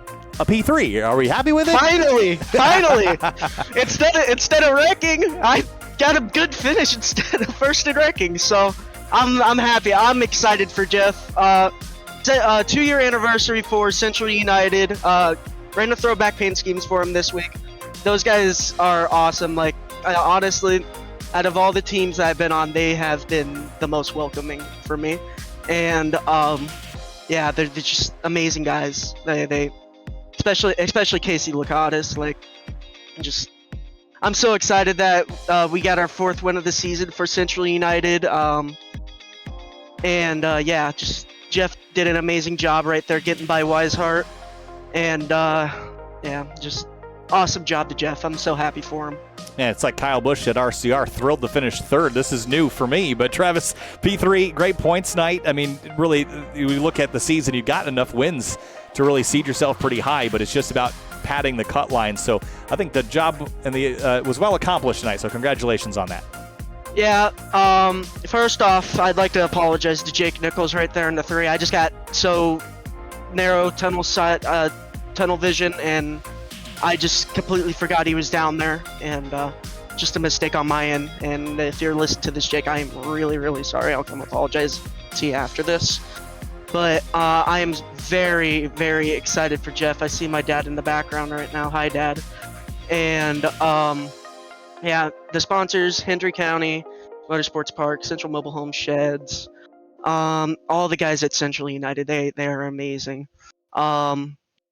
Everybody at Low Dollar Racing and SRP, and yeah, just y'all take a time out of your day to come broadcast this. My grandparents, everybody that watched it. That was a fun race tonight. I had a lot of fun. Even though I didn't win, I think I would have won if we didn't have that caution with, I think it was like 30 to go. Yeah, just about. So, and yeah, that's about it. Thank you again, guys. Thanks, Travis. Great night, P3. Thank you. And Jeff Wright brings it home in victory lane. Man, what a race at the end. Just a little bit of everything tonight. Holding off Braxton there, Travis, the 73 of Jake Nichols. You had to place your car everywhere on the racetrack. Drive perfect in the last 20 laps after that restart. Take us through your emotions and that battle here at Chicagoland. Yeah, what a battle, man. But, there's just so much talent in this league. And so to hold off anybody there in the closing laps, that's just a tall task. And couldn't have done it without the help of the spotter and crew tonight, Reggie Ortega, helping us pick in the lanes and giving us all the information that we needed to try and stay out front. And even still, that was, that was close. So Deweese almost got underneath me and almost cleared me. But man, just so happy to get this win here. Kyle, I feel like it's been an eternity since I've talked to you. So it's cool to get to talk to you again.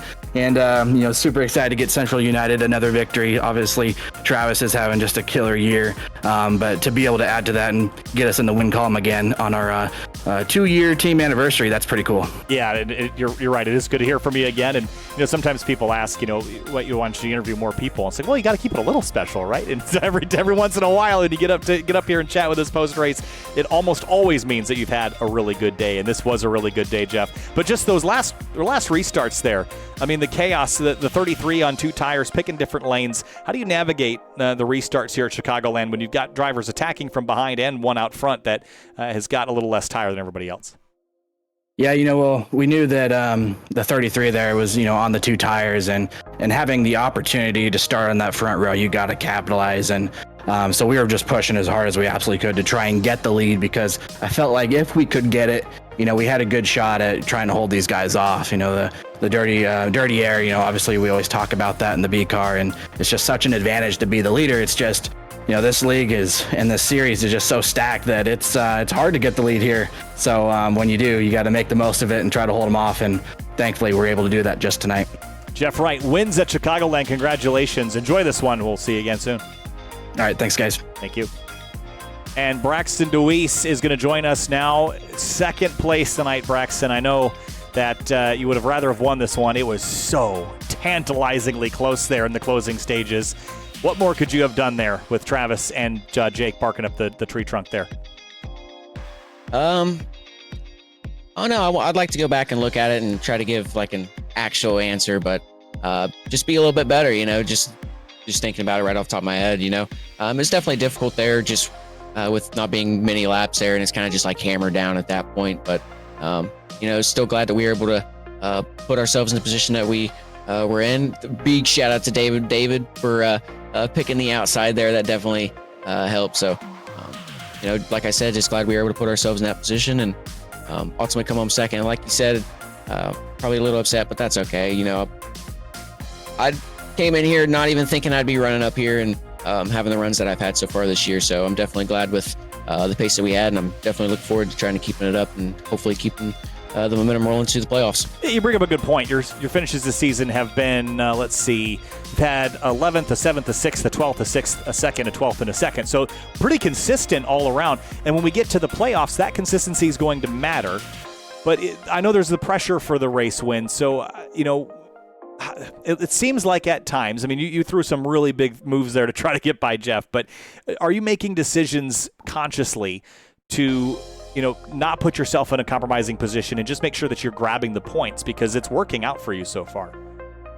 Yeah, for sure. You definitely don't want to be up there and be in a good position and then throw it away, trying to overdrive the car and trying to get something better. So, like you said, I definitely threw it in there a couple times. I wanted to try to see if I could throw it in there on the bottom and just get clear, try to come up a little bit. But the one time that I thought I was going to be able to do it, he ran the middle and I was like, oh, buddy, I had to get on the brakes a little bit. I'm glad we didn't hit or make any contact or anything, but it was a pretty fun battle. I was talking to myself and talk to the stream, I guess I could say, and saying, I want to check up here and get behind him. I'm definitely going to get past on the outside from Travis or Jake there. So I wanted to do that. I kind of realized at that point, once they got there, that I kind of just had to maintain what I had because they're some pretty fast guys, and they're definitely probably at different better tire difference than I was there. So I just wanted to bring it home with a second. We'll take it. P2 for Braxton Deweese. Congratulations, Ben. We'll see you next time. Yeah, I appreciate it. I'd like to give a couple thanks to a couple of my sponsors, if you don't mind. Go for it. Big shout out to Interstate Ford on the car, as well as Allen's Arts Images, Bennett's Publical, James on Main, Deweese Renovations, Brew 34 Diecast, and Rabbit Photography, Blaze Designs, old Blaze McKinney, making a car. Hopefully he's going to have some better runs. But, we all go through some rough stretches, and we'll have some good stretches as well. So hopefully that's coming up within the next race or two for him. So big shout out to him, as well as Evan Pineda Designs. He's another designer of mine, and Bully Dog Coffee Company. You can use Brax5 for 10% off there. And I appreciate you letting me thank the sponsors, and just glad to be able to talk to you guys. Thanks, Braxton. Have a good one. We'll see you next week. I appreciate it. You guys have a good one as well. Thanks. All right, guys. Wow, what a night, what a race. We had a four-way battle all the way to the checkers. Connor, final thoughts here on Chicagoland. We know we like this place. As I said, it can put on a dud here and there, but tonight was anything but. We had a bunch of really nasty wrecks this evening, but it ended in a pretty spectacular way. We're talking about how similar this could be to some playoff tracks. Well, Kansas is kind of like that. Usually, Kansas is a track with big crashes and crazy racing, but we kind of saw that tonight. So the drivers that prevailed at the end of this race, like Jeff Wright, Braxton DeWeese, who got to the front when it mattered, that could be huge when we go to Kansas at the end of round number 2, I believe. So, and obviously Atlanta, some similarities there, but it should really be interesting to see how this plays out. That playoff cut line's getting really, really wild. The whole playoff grid just shifted a little bit with Jeff Wright with a little bit of an upset tonight. Really kind of wouldn't say it was an upset. I mean, he's been solid all year, but just missed the last race, and he goes from being the biggest loser in points to being the biggest winner in points. And mentioned that it could happen where we could see a guy propel himself inside the top 20 with a win. Jeff Wright did just that. He lost, 7 or 8 spots last week after missing Montreal, but he came back, and he came back with vengeance, Kyle. He got a win. Now he needs to stay inside the top 20 in points, and he'll be locked in. Travis Beckner, although he didn't get the win, he still got third. Much needed points for him as well, up 5 positions there. And it's going to be crucial because we're heading back to the Rock, at least for the Pro Series and the Truck Series. Cup will be going to Indianapolis Motor Speedway. Should be a fun time nonetheless. From the 3rd largest city in the United States to the rural Carolinas, we're headed to the Rock. And we'll see you there next week. Kyle Heyer, Hunter Sleppy, Connor Horn bringing to the action here as always on Sim TV. What a fun week here at Chicago, and looking forward to what the rest of the weeks have in store before we hit the playoffs here in a little while. Make sure to subscribe if you haven't, and follow on the twitch.tv/area iRacing channel, or if you're here on Sim TV. Thanks for joining us. We'll see you next week. Thanks so much. Kyle Heyer signing off.